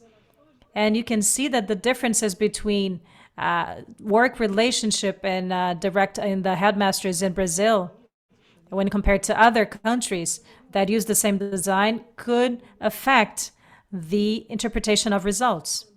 Finally, Sandra Souza asks, what is the difference between sociograms and social network analysis as a resource to bring to light relationships in school? So these are the questions. Julián, please, you have the floor. Thank you very much, Cynthia. The software that we used was Usenet. It's an analytical software that I can write down on the chat. It's open source. It's a free software, and it's not the only one. There are many softwares. There are more sophisticated software with a higher capacity of generating graphs, but the one we used is simple, and it's a very good. It's very user-friendly. I didn't understand the other question, and I think that you're using social networks in Brazil. I'm going to go to the third question that has to do with the difference between the use of social networks and sociograms. It's an evolution of the sociogram, because in social network analysis, there is a very important theoretical development since the time when we use a sociogram. There is the graph theory and the network theory, and all of this has developed a lot. So we have a very strong theoretical apparatus to do the social network analysis. There are node analysis and structural analysis that has to do with theoretical development. So this development is comprised of mathematical formulas that allows you to obtain this information about centralization, etc. So I think it's an evolution of the sociogram. So now we have a more sophisticated, a better tool, and theoretically speaking, and a more based tool based on, and also brings the possibility of dealing better with information. And about the second question, can you repeat it, please? Yes, I think that Ana Cristina should ask the question then, and then she can explain it better. Can you do that, Ana? Yes, of course. Thank you, Cynthia. Thank you, Professor Julián, Professor Tony. You did answer my question indeed. Thank you for your presentations, and I'm sorry. Trying to write down on the chat and controlling the questions was a difficult job. So we are developing in Brazil a large study that will also try, through a survey, to build social networks among the pedagogical coordinator, teachers, and the headmasters, with a partnership with a university in Chile, who also did a large survey there. I would like to understand from their interpretation, because we haven't interpreted the data yet. We need to understand what are the differences that we have here, the hierarchical relations that we have between teachers and principals. For example, as Cynthia mentioned, that principals in Brazil, they don't choose the teachers they're going to work with. So would this bring about changes in this relationship networks, and also in the relationships when you compare it with studies conducted in Chile and Spain? I don't know if I made myself clear now. Yes, very much so. Thank you, Ana Cristina.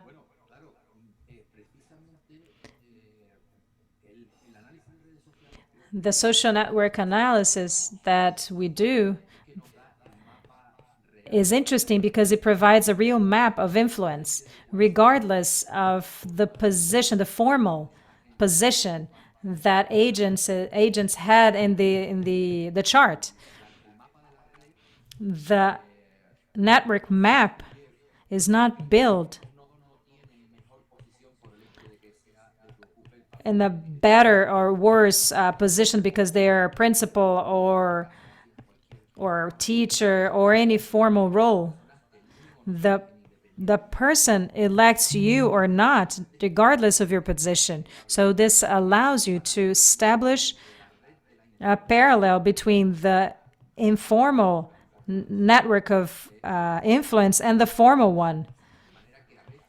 So sometimes, when you consider the situation in which a director or actually a headmaster can be in the periphery of a network, and a supporting person can be one of the central nodes and can be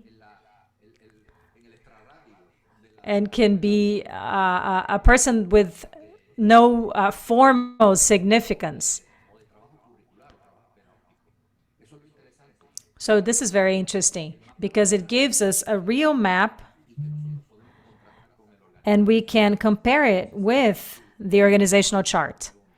So I don't know if I answered your question.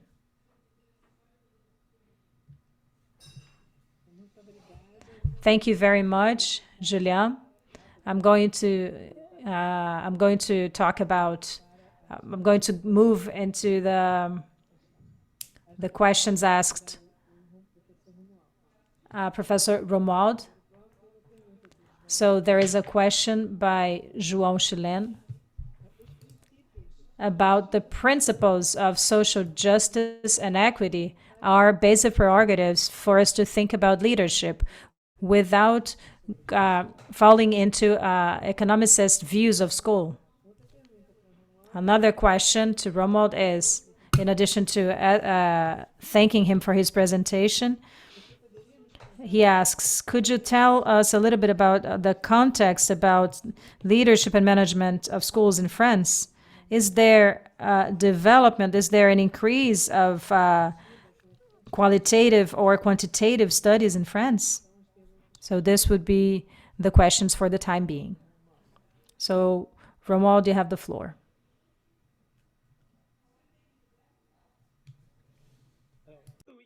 Sur les questions de... J'ai bien compris la question sur les questions de justice sociale pour le leadership. About social justice for leadership, the issue of the sense of justice for actors, the way actors in an educational community can formulate a sense of justice, a guidance for justice that can be different. But the principles, action can determine a project in which each individual, be it a student or teacher or parent, can recognize themselves in this process. So the sense of justice can develop so that a school organization can become a place of deliberation in the bosom of the school community. And this is a problem that frequently arises, is that at school we look for solutions and we forget about asking questions and questioning and identifying problems. But we also need to bring school stakeholders to ask the right questions so that we can find the solutions. And we need to conduct a collective work that should bring directors, bring headmasters to conduct self-assessment at schools. So the idea is that the educational community should discuss and identify their problems, collect information in addition to data relating to the problems, and reach a kind of commitment and consensus on the solutions that need to be implemented in many instances, requesting resources and follow-up and professionals, and also continue education of professionals. So I think this is a good path, and this is being done in France, because long-term follow-up, both for teachers and schools, is very important for us to implement practices. But the problem is that in France, executives or professionals that do this are not very well trained, and they fear that they'll lose the power over the structure. So my question to these bureaucrats is, how can an executive or a bureaucrat can live or do their jobs without reflecting on school organization? Because oftentimes we focus on the formal aspect, and principals need to think about what they normally do. They need to think about what they should do instead. These points are essential to coordinate the different actors, because there is a classical knowledge in organizations that does not pertain to a collective logic. Each teacher has its own expertise that can serve the school project. And of course, we need to remember that we need to share this. This is not just something, of getting people together. We need to determine the horizon, the goal. So that's the role of the school headmaster, to point that way. So we do have the monopoly of quantitative research here in France, and we have this mystery of education that monopolizes data, that allows us to develop the survey and research. So the ministry that analyzes the research is the one that does the quantitative research. So the ministry will analyze what they are doing. So this is a first contradiction. And this does not, this of course allows us to continue to do qualitative research with the intervention of the school actors, directors, and headmasters and teachers, etc. But the instruction that we have now, that shows that we have progressed, but they are mixed approaches. They are mixing quantitative and qualitative research. And this allows us to reposition the cases within broader analyses. We also talk about the importance of meta-analysis in the research literature, but this is not used that much here in France. We do have more established results that are summarized by different knowledge, that we were able to see different interventions, for example, in the classroom, metacognition that students have, teacher feedback. These are all important resources regarding regulation within the classroom. Now, these results, they are not well known in France. But when I think about New Zealand, for example, when they defined their analysis, they capitalized on everything that existed. They gathered all of the actors, all of the representatives, and there were discussions to define the strategy that would be used in New Zealand, in France, because we lack these places to discuss on what is discussed already on the international stage. For example, here we are talking about leadership, and we know a lot about this. We know that there is this effect on the student outcomes, on conditions in the classroom, learning, teaching, the development of collaborative practices with teachers. But and Tony Bush said this, you know, here for 40 years, these things have been ignored in the French context, and that's it. Thank you very much, Romuald. So we do have another 45 minutes for this discussion, and I would just like to say that once again, we are going to do a second round of questions, but you can also ask each other as speakers, okay? And in the end, you will have 5 minutes to give us your final remarks. So let us go back to Tony. Eleanor has a question about the impact of the digitalization or technology influence in schools on the leadership profiles. And there's another question. In Brazil, we have many educational networks, and there's great teacher turnover every year. All of their teaching contracts are temporary. So how can you build distributed and collaborative leadership in schools? There's a third question. In your research, where do you see teacher resistance to participative and distributed leadership models?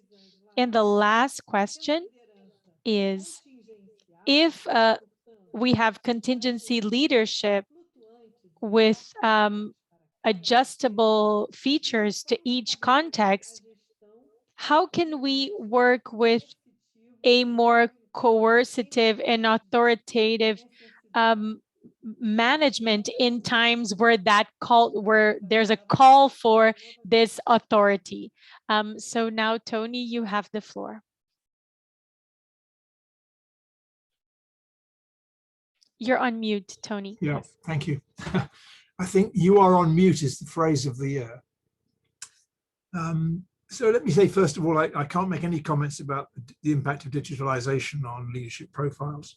And I think my presenter colleagues are better placed to answer the issue about education networks. But I'll try and respond to the other points that's been raised by the questioner. I do think there's a big impact of teacher turnover on collective practice. I think that's a very significant point that the questioner has made. And what's interesting about teacher turnover is in centralized systems, that teacher turnover is often externally determined.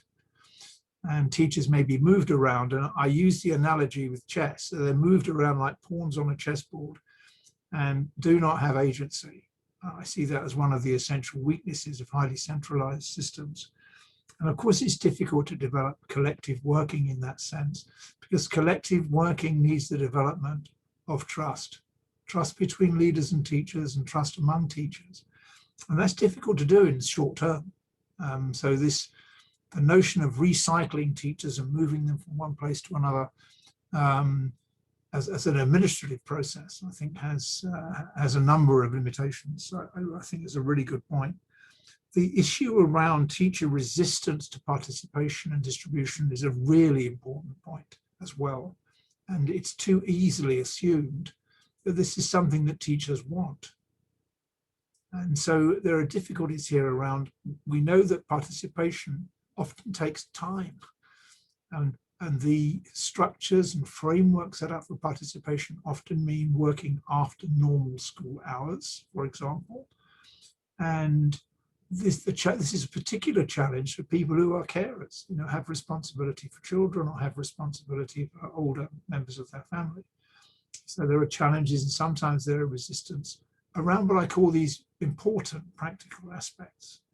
There's another aspect to this which is less common but sometimes evident, and that is that teachers take the view, no, management and leadership, that's your responsibility, principal. My job's in the classroom and your job is to manage the school. And I think it was Eric Hoyle who first talked about zones of influence in schools, and the zone of influence of the teacher is in the classroom. The zone of influence for principals is at the school level. I do think that distinction has become more blurred as greater understanding of the benefits of distribution and participation have become evident, but it hasn't completely gone away. And so there's a challenge there. How can principals create the conditions for participative working, but not in such a way that it makes great demands on teachers who already have busy classroom responsibilities? So I think that's very important.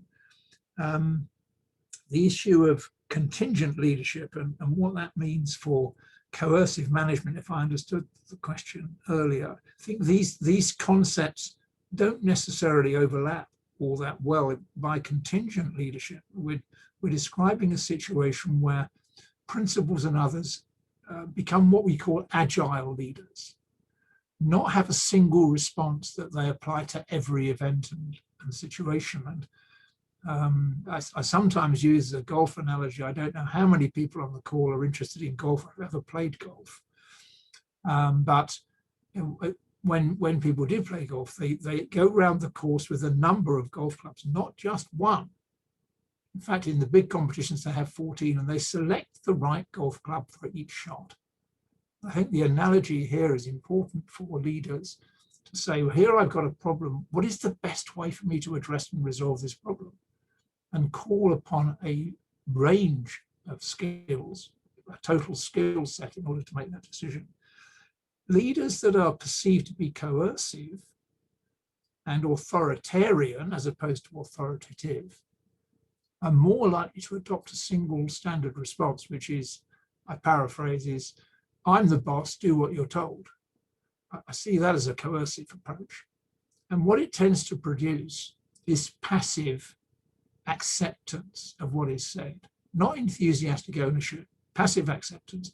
I do it because I've been told to do it, but I don't understand why and I don't agree.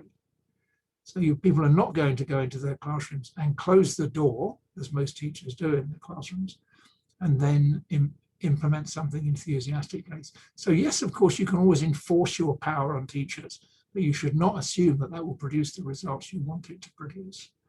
So I hope that was some sort of helpful answer to the question. Thank you very much.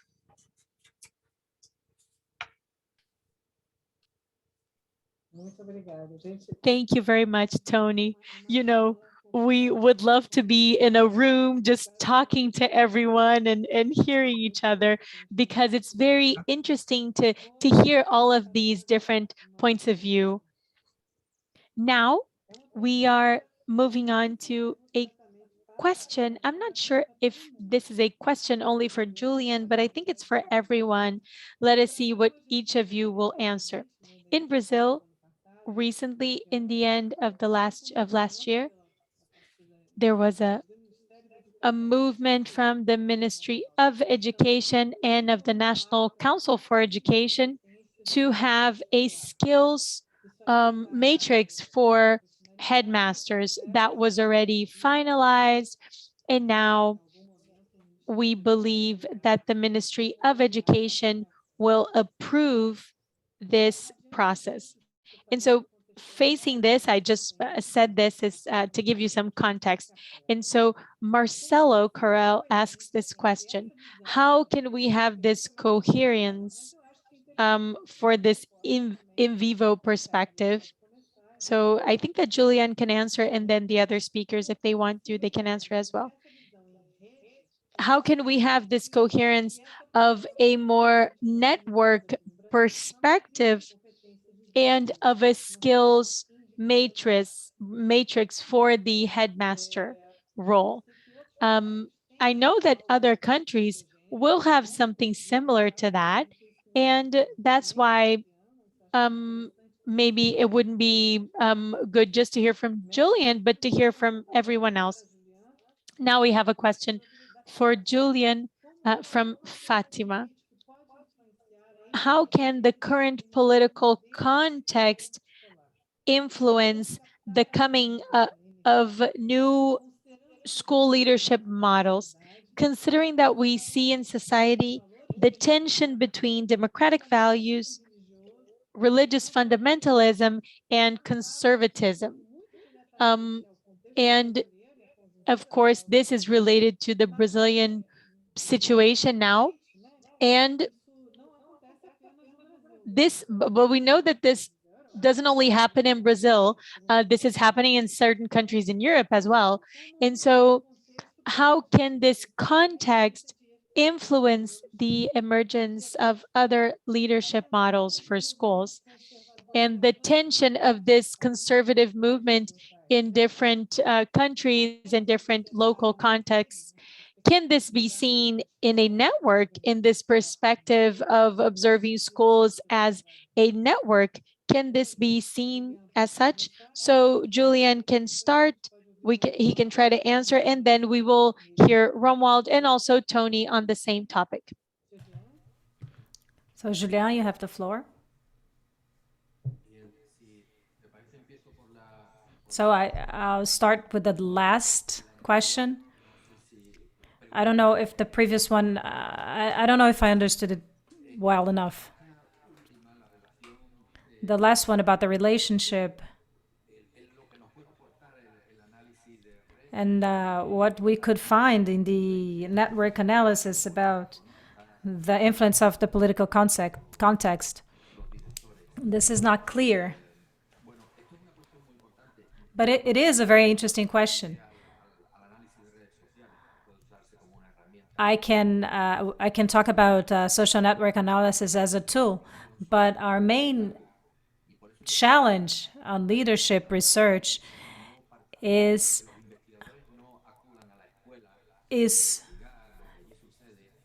to try to go from the school to the model and not try to prove that a given model is happening on a given school. So it is very important that researchers think about how the models are developed and applied. But one school can have a specific type of model because leadership models are a contingent point, because the context is what determines what you do to solve a problem. So there is no ideal leadership. So it's very important that our research leave behind the theoretical models that help us to learn, to develop, but we need to set them aside to discover what is the unique model of that specific school, which is unique because it is based on the historical tradition of that school. So this has to do with what they know and how they share what they know in this community. So we need to try to find the model. Of course, the political context will influence this, will influence the principles. We have seen an aggressive policy because of this new accountability policy that is based on teachers, and it's based on awards and punishment depending on the results they get. And also based on the support, political support.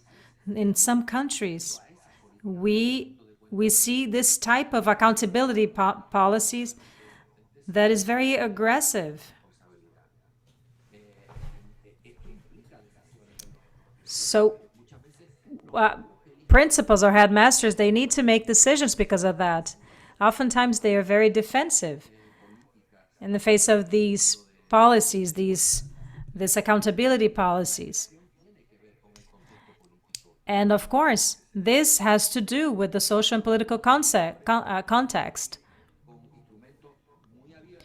We need to have very open tools that allow us to capture the model of the school. Not learning if it's distributed or transactional or transformational, or what is the percentage of leadership for moral or what.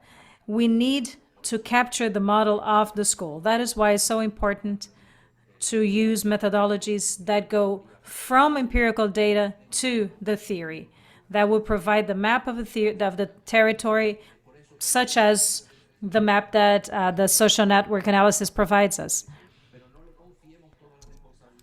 So the responsibility cannot be only of the social network analysis, but we'll need to study or to interpret the map that this analysis provides us. And we need to think about this map alongside with the context and what you see, what all the information that you glean from the school itself. That's why it's so important to conduct interviews with the different stakeholders and principals, because we already have an initial map of the territory that you're studying, and this is very important. I didn't understand the previous question very well. I don't know if I understood. I don't understand what this competence matrix, what it means. I don't know what it means. Is this a policy? Is it a competence matrix that students need to fulfill at the end of their education? It's a competence matrix for headmasters, so that they have to go through all the process of training and self-assessment. So the question is how this relates to a process of individualization of the headmaster, as opposed to a more collective and distributed or participative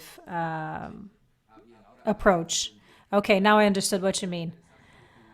But this is a very interesting point, and there are cultural differences, of course. We know that only Anglo-Saxon countries have this long tradition of standards, of public standards, to establish the competence that is required to become a good teacher, such as, or a good principal. The Latin American countries do not habitually have these standardized, or this system of standards. I think it's positive. I think it's interesting that we take this as starting points or starting criteria, and not as mandatory that wouldn't respect the cultural features of each school. The Spanish case is very interesting because in our case, our education authority has never proposed a system like this of standards or competences for school management. And professional associations of of headmasters, along with the Spanish university, have come together to establish this proposal, this system of reference. I'm not going to talk about standards, because standard has a managerial connotation.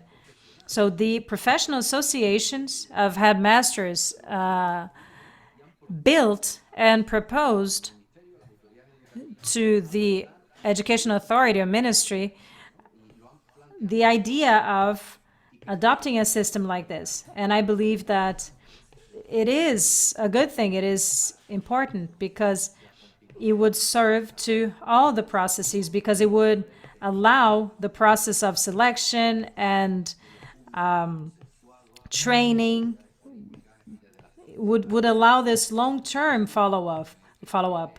So I believe that Chile and Peru have also been trailblazers, because they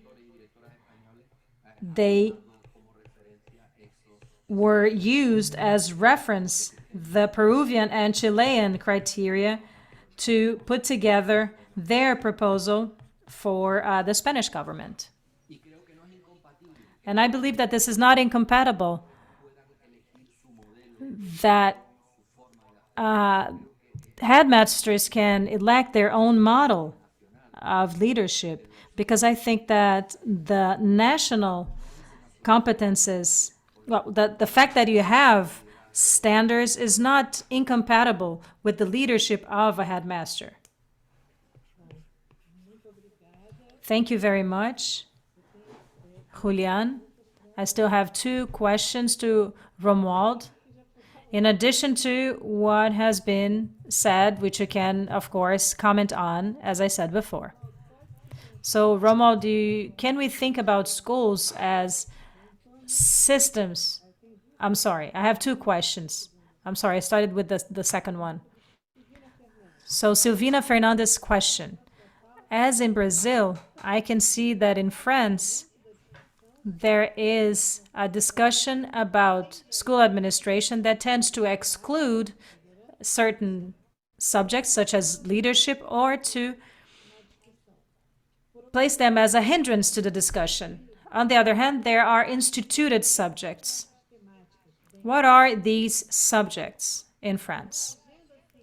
What is the instituted scientific agenda for education? She's asking this to understand, to better understand this because we in Brazil, we find some similarities between what you said and Brazil.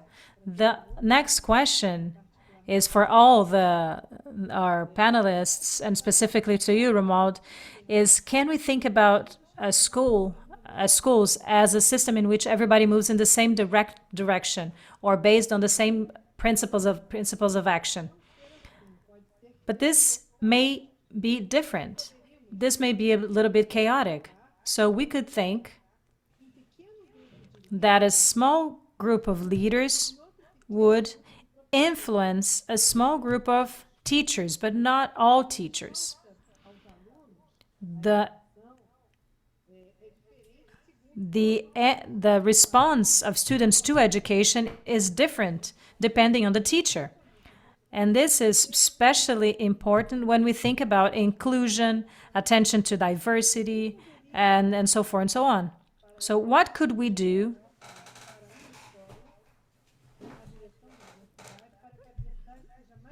to make sure that diversity follows the point of view of leaders? I'm sorry, but the question was written in Spanish and I'm translating into Portuguese as I speak. That's why it's not very well put together.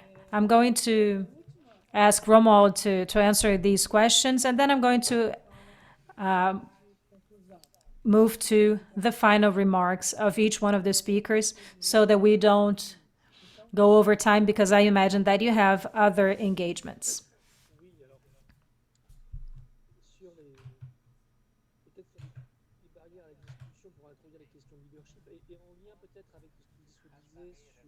When it comes to the hindrances about the discussions on leadership, maybe I was interested on what you were talking about, Brazilian competence matrices. I was part of a working group that talked about that leadership modules promoted by the National Institute of Education that establishes all the scope of education in France.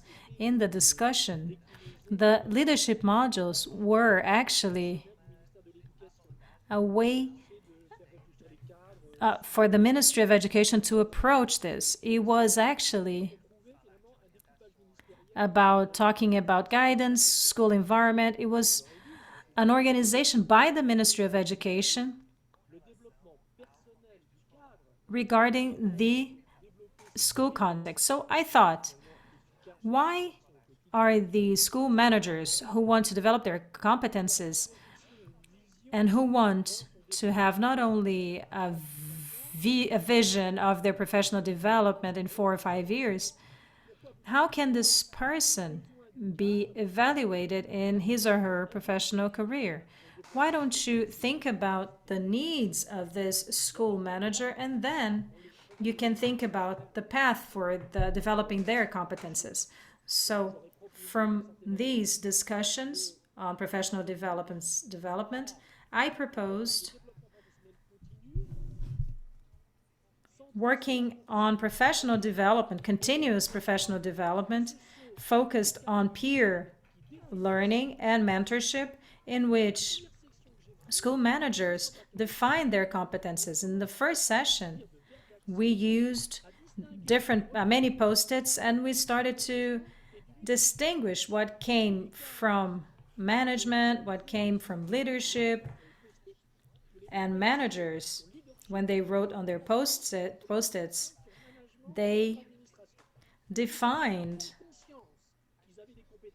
that leadership issues were more important than the management or administration issues. So we started using the international research and internal reflection by the group, and then they put together a competence reference based on the French model and not the American or the Australian model. Even if I use Australian framework, because they're very relevant, especially because of the moral, ethical dimension of this school management scope. So this is something very specific to this region, and these processes, they are more important so that school headmasters can own practical competences, not all of these competences that will be defined by the Ministry of Education, a top-down approach, and that will not correspond to what headmasters and school inspectors do, because everything that is top down won't work, because in your context, in your setting, the headmaster will receive what is prescribed by the institution, but they need to deal with reality. So how can we work with peer learning and analyze competences based on a mentoring process, peer learning, so that we can define, different systems? Because I work with 30 managers, but there are groups, for example, that end up having a more academic perspective and a communication perspective, and they are mentors of other 100 people. So we end up multiplying all of this knowledge and all of this expertise applied to reality. So this is my first answer. When we talk about research in France, as I said, we are in love with the school environment.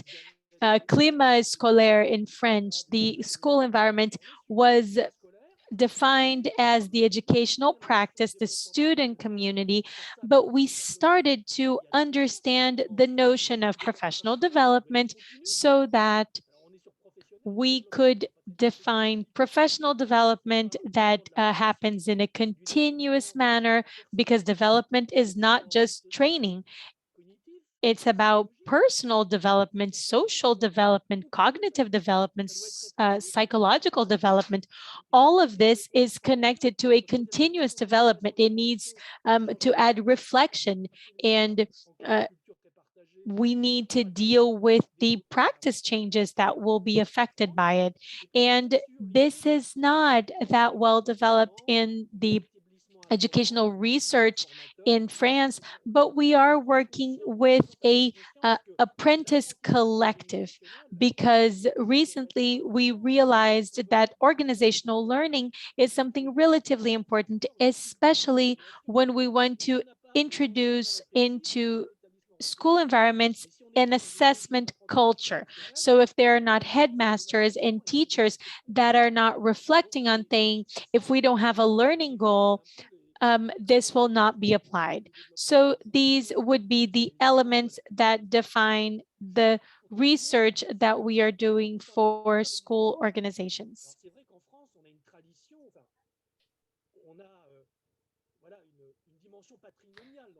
Now, talking about this conservative model, well, in France, like in Brazil, we do have an organizational model, but this tradition is one element that has proposed that the headmaster would be involved in communication. So we need to have strategies to develop the relations, school programs. They can change, and we need to adjust to school models. So we can't just guide things or guide a school from the standpoint of tradition. We need to take into consideration globalization, the changes that we have in society, different climate challenges that are discussed on an international level, different changes, migration. So I really feel like I am a global citizen. So I feel that I am not connected to the issues. So leadership is promoting peace. It's promoting, that is, the different cultural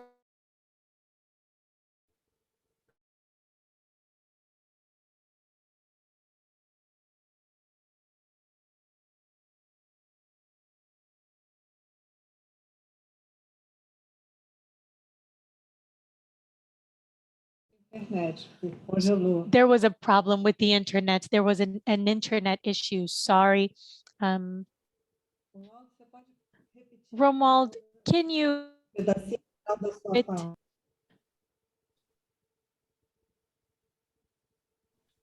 Oui, j'ai dit que finalement, pour moi, les valeurs du leadership ou les valeurs qu'incarne le leadership et le leadership scolaire sont difficilement compatibles avec des valeurs conservatrices et encore moins avec des valeurs d'extrême droite.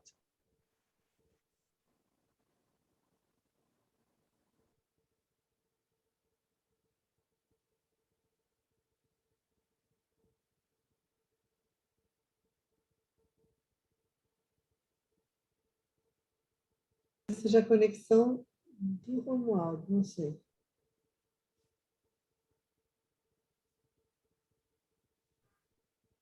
Acho que ele saiu.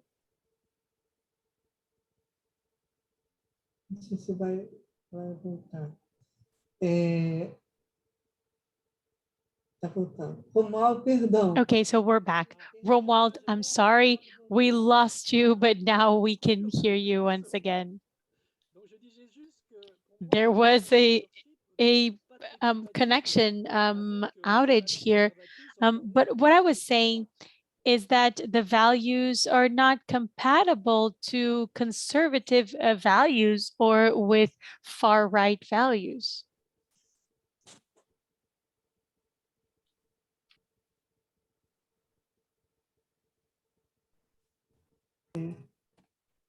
Bom, muito obrigada, Romualdo. Well, thank you very much, Romuald.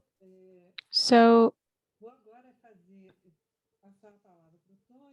now I'm going to give the floor to Tony, but I would like to ask you to also give us your final comments and maybe some final thoughts, something to allow us to keep considering on, how can we be more relational with our with the families in schools and also with students in school management still. So how can we consider this aspect, especially considering the participation and democratic aspects of leadership? How can we deal with these relationships and how research has contributed to that, the relationship with families and students and the leadership of the headmaster? So first Tony, then Julian, and then Romuald.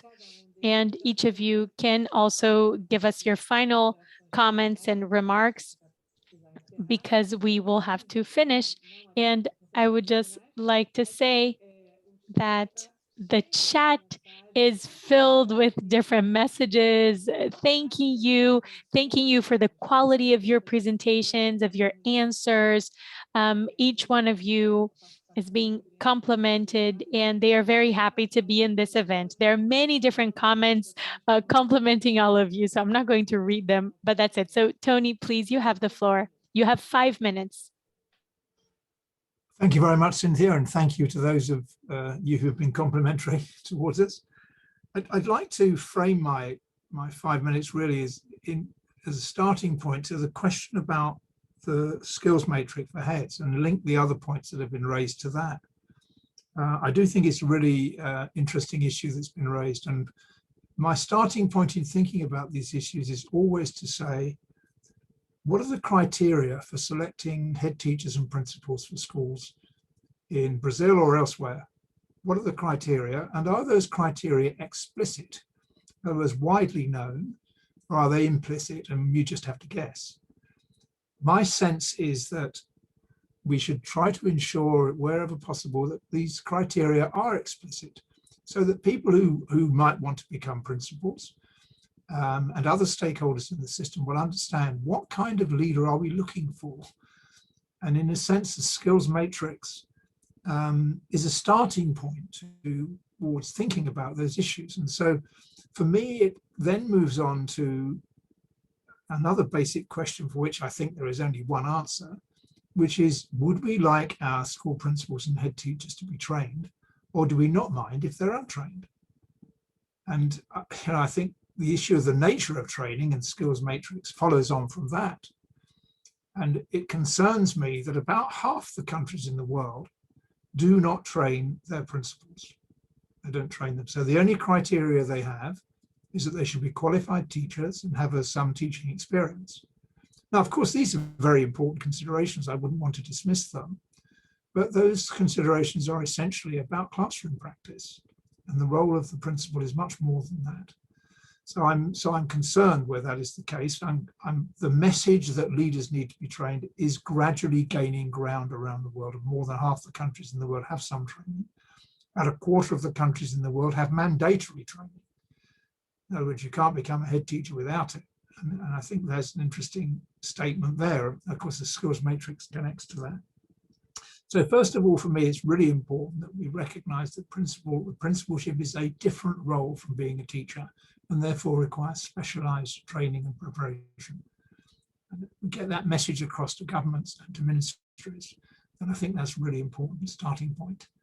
And I do, when I'm talking about this in pre-pandemic situations, as you suggested earlier, Cynthia, I challenge people to say, well, okay, you're going to have surgery in your nearest hospital, but I have to tell you that the surgeon's not trained. Is that okay?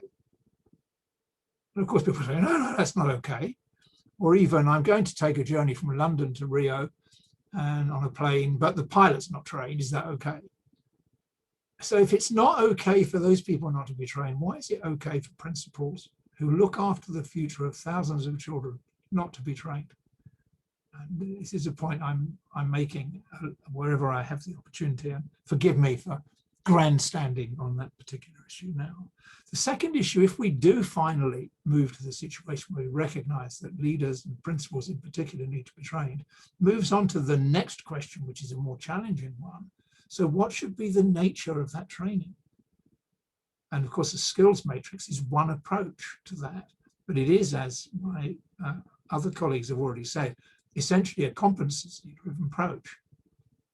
And this has two problems with it. First of all, it's atomized, by which I mean it deals separately with different components rather than recognizing the holistic nature of school headship. The second point is it's very generic. It pays no attention to context. So there's a generic set of competencies or skills that people should have in order to lead a school. And so when I'm talking to ministries, as I've had the opportunity to do in a number of countries, I try to encourage them to think about a more holistic perspective and one that is sensitive to context. And of course, the skills matrix can still play a part in that, as long as it's not too prescriptive and not too much of what I call box ticking, which is what can happen with these atomized processes. So want to move on now because there's just one other thing to say about this, and it connects to the role of the head teacher, and that's the issue of how you engage with families. Again, some of you, I'm sure, will be familiar with the work of Ken Leithwood, the distinguished professor from Canada, who talks about 4 pathways into improving student outcomes. One of his pathways is the family pathway.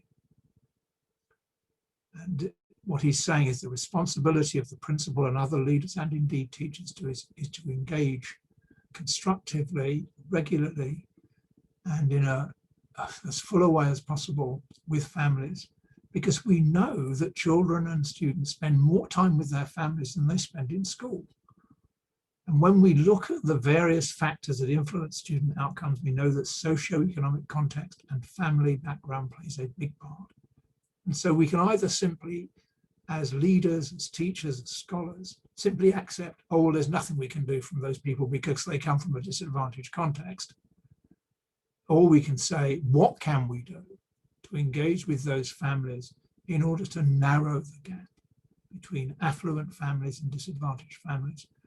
And I see among the better head teachers and principals is I've had the pleasure to engage those who actively engage with families because they know that is a pathway to student improvement and student learning. So I'm glad to have had that raised. So I think that's very important. And maybe I also think that when we come to the issue of head teacher training, to go back to that issue of engaging with parents and other stakeholders and communities is a key part of any head teacher training curriculum and any matrix that ministries or others want to put together. I hope I haven't exceeded my 5 minutes, Cynthia. Thank you very much.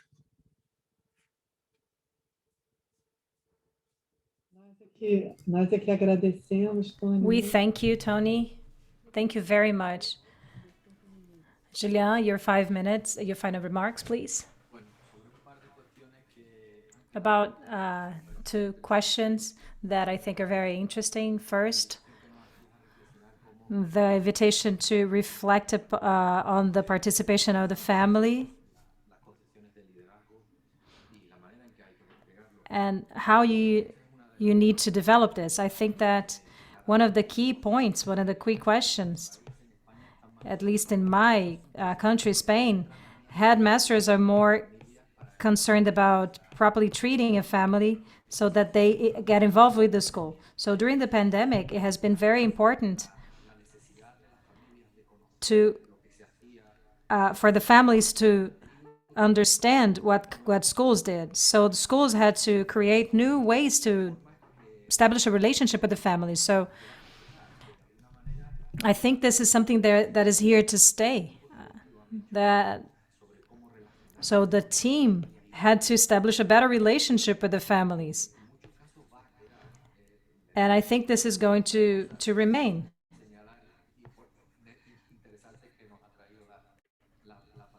There are a few positive outcomes of this pandemic, and this is one of them. So that's why I wanted to bring together this reflection on leadership and the reflection on the new way these organizations work, so that we can find more community-based, more collective organizations. So researchers need to be able to study leadership in this new community context, understanding the interaction that happens. And Cynthia, you asked a question, and I think that we haven't approached it, which is the relationship between the distribution of leadership and school democracy. And I think that's very important that we do not identify this because distribution is a neutral term. It can be good, bad, it can be okay, it can be inadequate, it can bring about good results, bad results as well. And I don't think that this should be the only model to be used, the single one. Distributed leadership can be very good for a given context, but not to other contexts. For example, a team can distribute leadership, but only among those who support them. So you're going to have very well distributed leadership that excludes part of the organization. And this is not democratic. It's a distributed leadership that is privileging a part of the group and preventing other part from participating. So we need to have a way to distribute leadership that contributes to democracy. So we need, I don't have enough time, but I think that we need to think about and not consider it as a given, because there is an important conceptual gap that we need to address.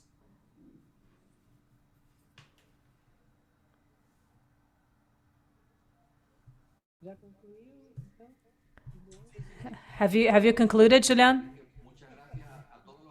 Thank you very much for your attention, and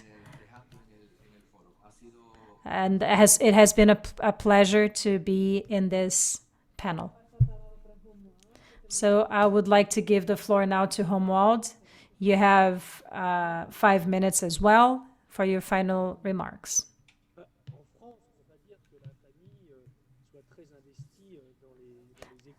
In France, we can't say that the families are very involved with schools. In France, families they play a representative role nationally and also in unions. There are representatives, parent representatives, but they're not involved in the pedagogical work carried out by school administration and by each school. But research shows that in some schools, parents mobilize to fight inequality. When I visit some schools in New Zealand, there are some experiments that are conducted in which families are in rooms with teachers, and there is a metacognition work concerning learning that allows us to see what the learning challenges are, and these produces results that improves their school success. And I'm not talking about wealthy families, I'm talking about disprivileged families. We had sometimes in a school in the United States, a mother helping a student do their homework. We saw some parents helping teachers in pedagogical practices. These are models that we do not have in France, and this is a pity. And we should have. It's a pity that we do not include families in the school context in France. Paradoxically, headmasters have room to maneuver, but because they are included in the professional bureaucracy, their autonomy is geared towards their profession. That is, if you serve your institution, you end up being disloyal because you need to disobey your institution to better serve your institution. It's a paradox, but we do not take into consideration the real competences of headmasters. We work with a dreamed, imaginary thing when it comes to competences, and this is not connected to the international research results. So, for example, if you have this would be a major step in helping French institutions to grant meaning to their leadership processes on a daily basis. Another unanswered question was, school members, do they adopt the same action process, the same type of action? Not necessarily, because we have this in a more informal way, because we can have a small group of leaders that through their innovation and creativity, they can mobilize a larger group of people, this empowerment that we find in international research, this is what I'm talking about. We could have a broader approach when it comes to project and research that would be more coherent with more horizontal approaches. The notion of followers in leadership research shows that learning also has its limits, its limitations. This issue of limitation is not taken seriously. If a teacher sees another teacher getting good results in their class, the teacher will copy what the successful teacher did to get the same good results. And this is something that needs to be considered. Of course, at a school, you need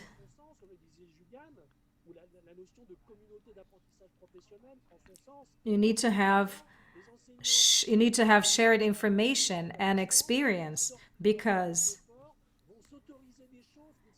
teachers who leave their comfort zone in certain situations, they dare do things that they wouldn't dare at the place where they work. So this exchange, this circulation between different schools and different institutions is very rich.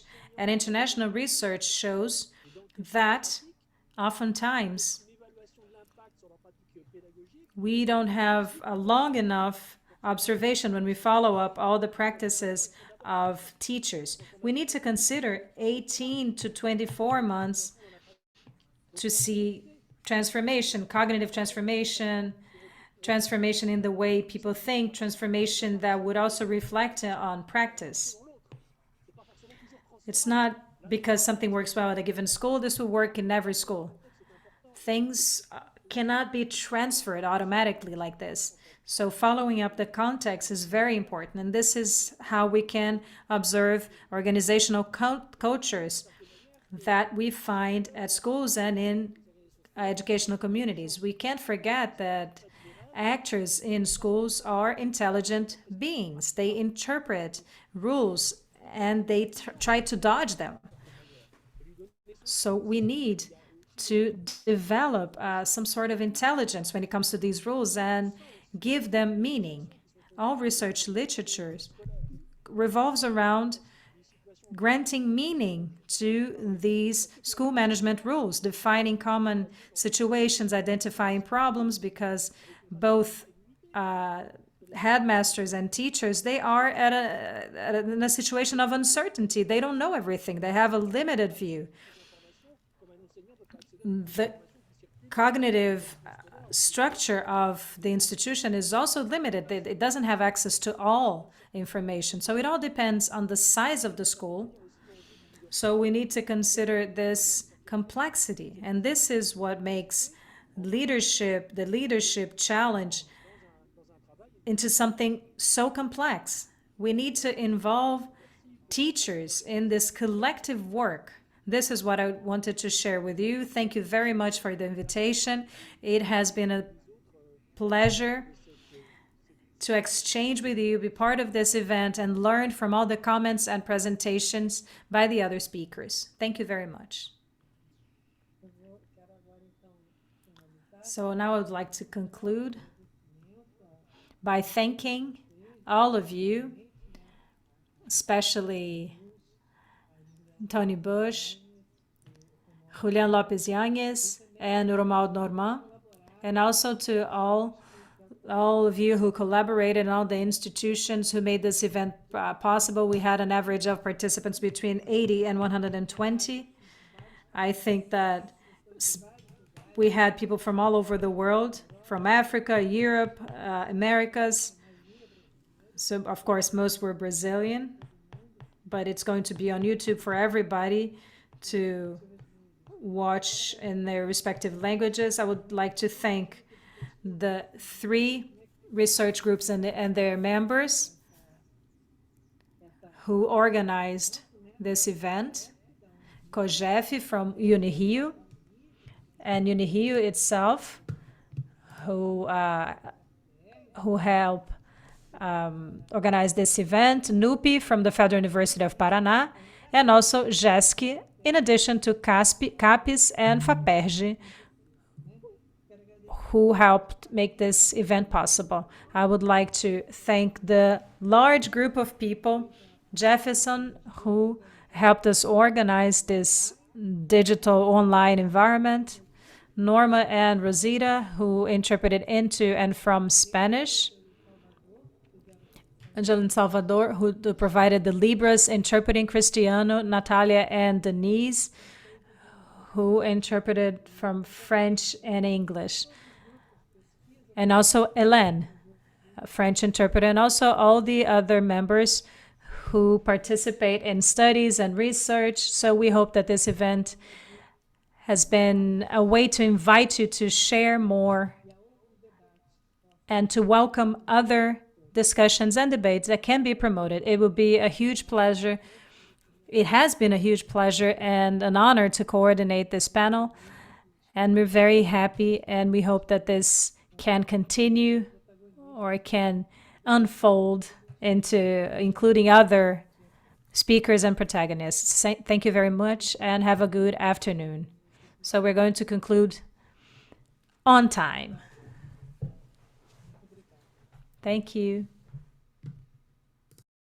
Obrigado. Obrigado por tu coordinación, Cynthia. É isso. Thank you for your coordination, Cynthia. It's been a pleasure. Thank you.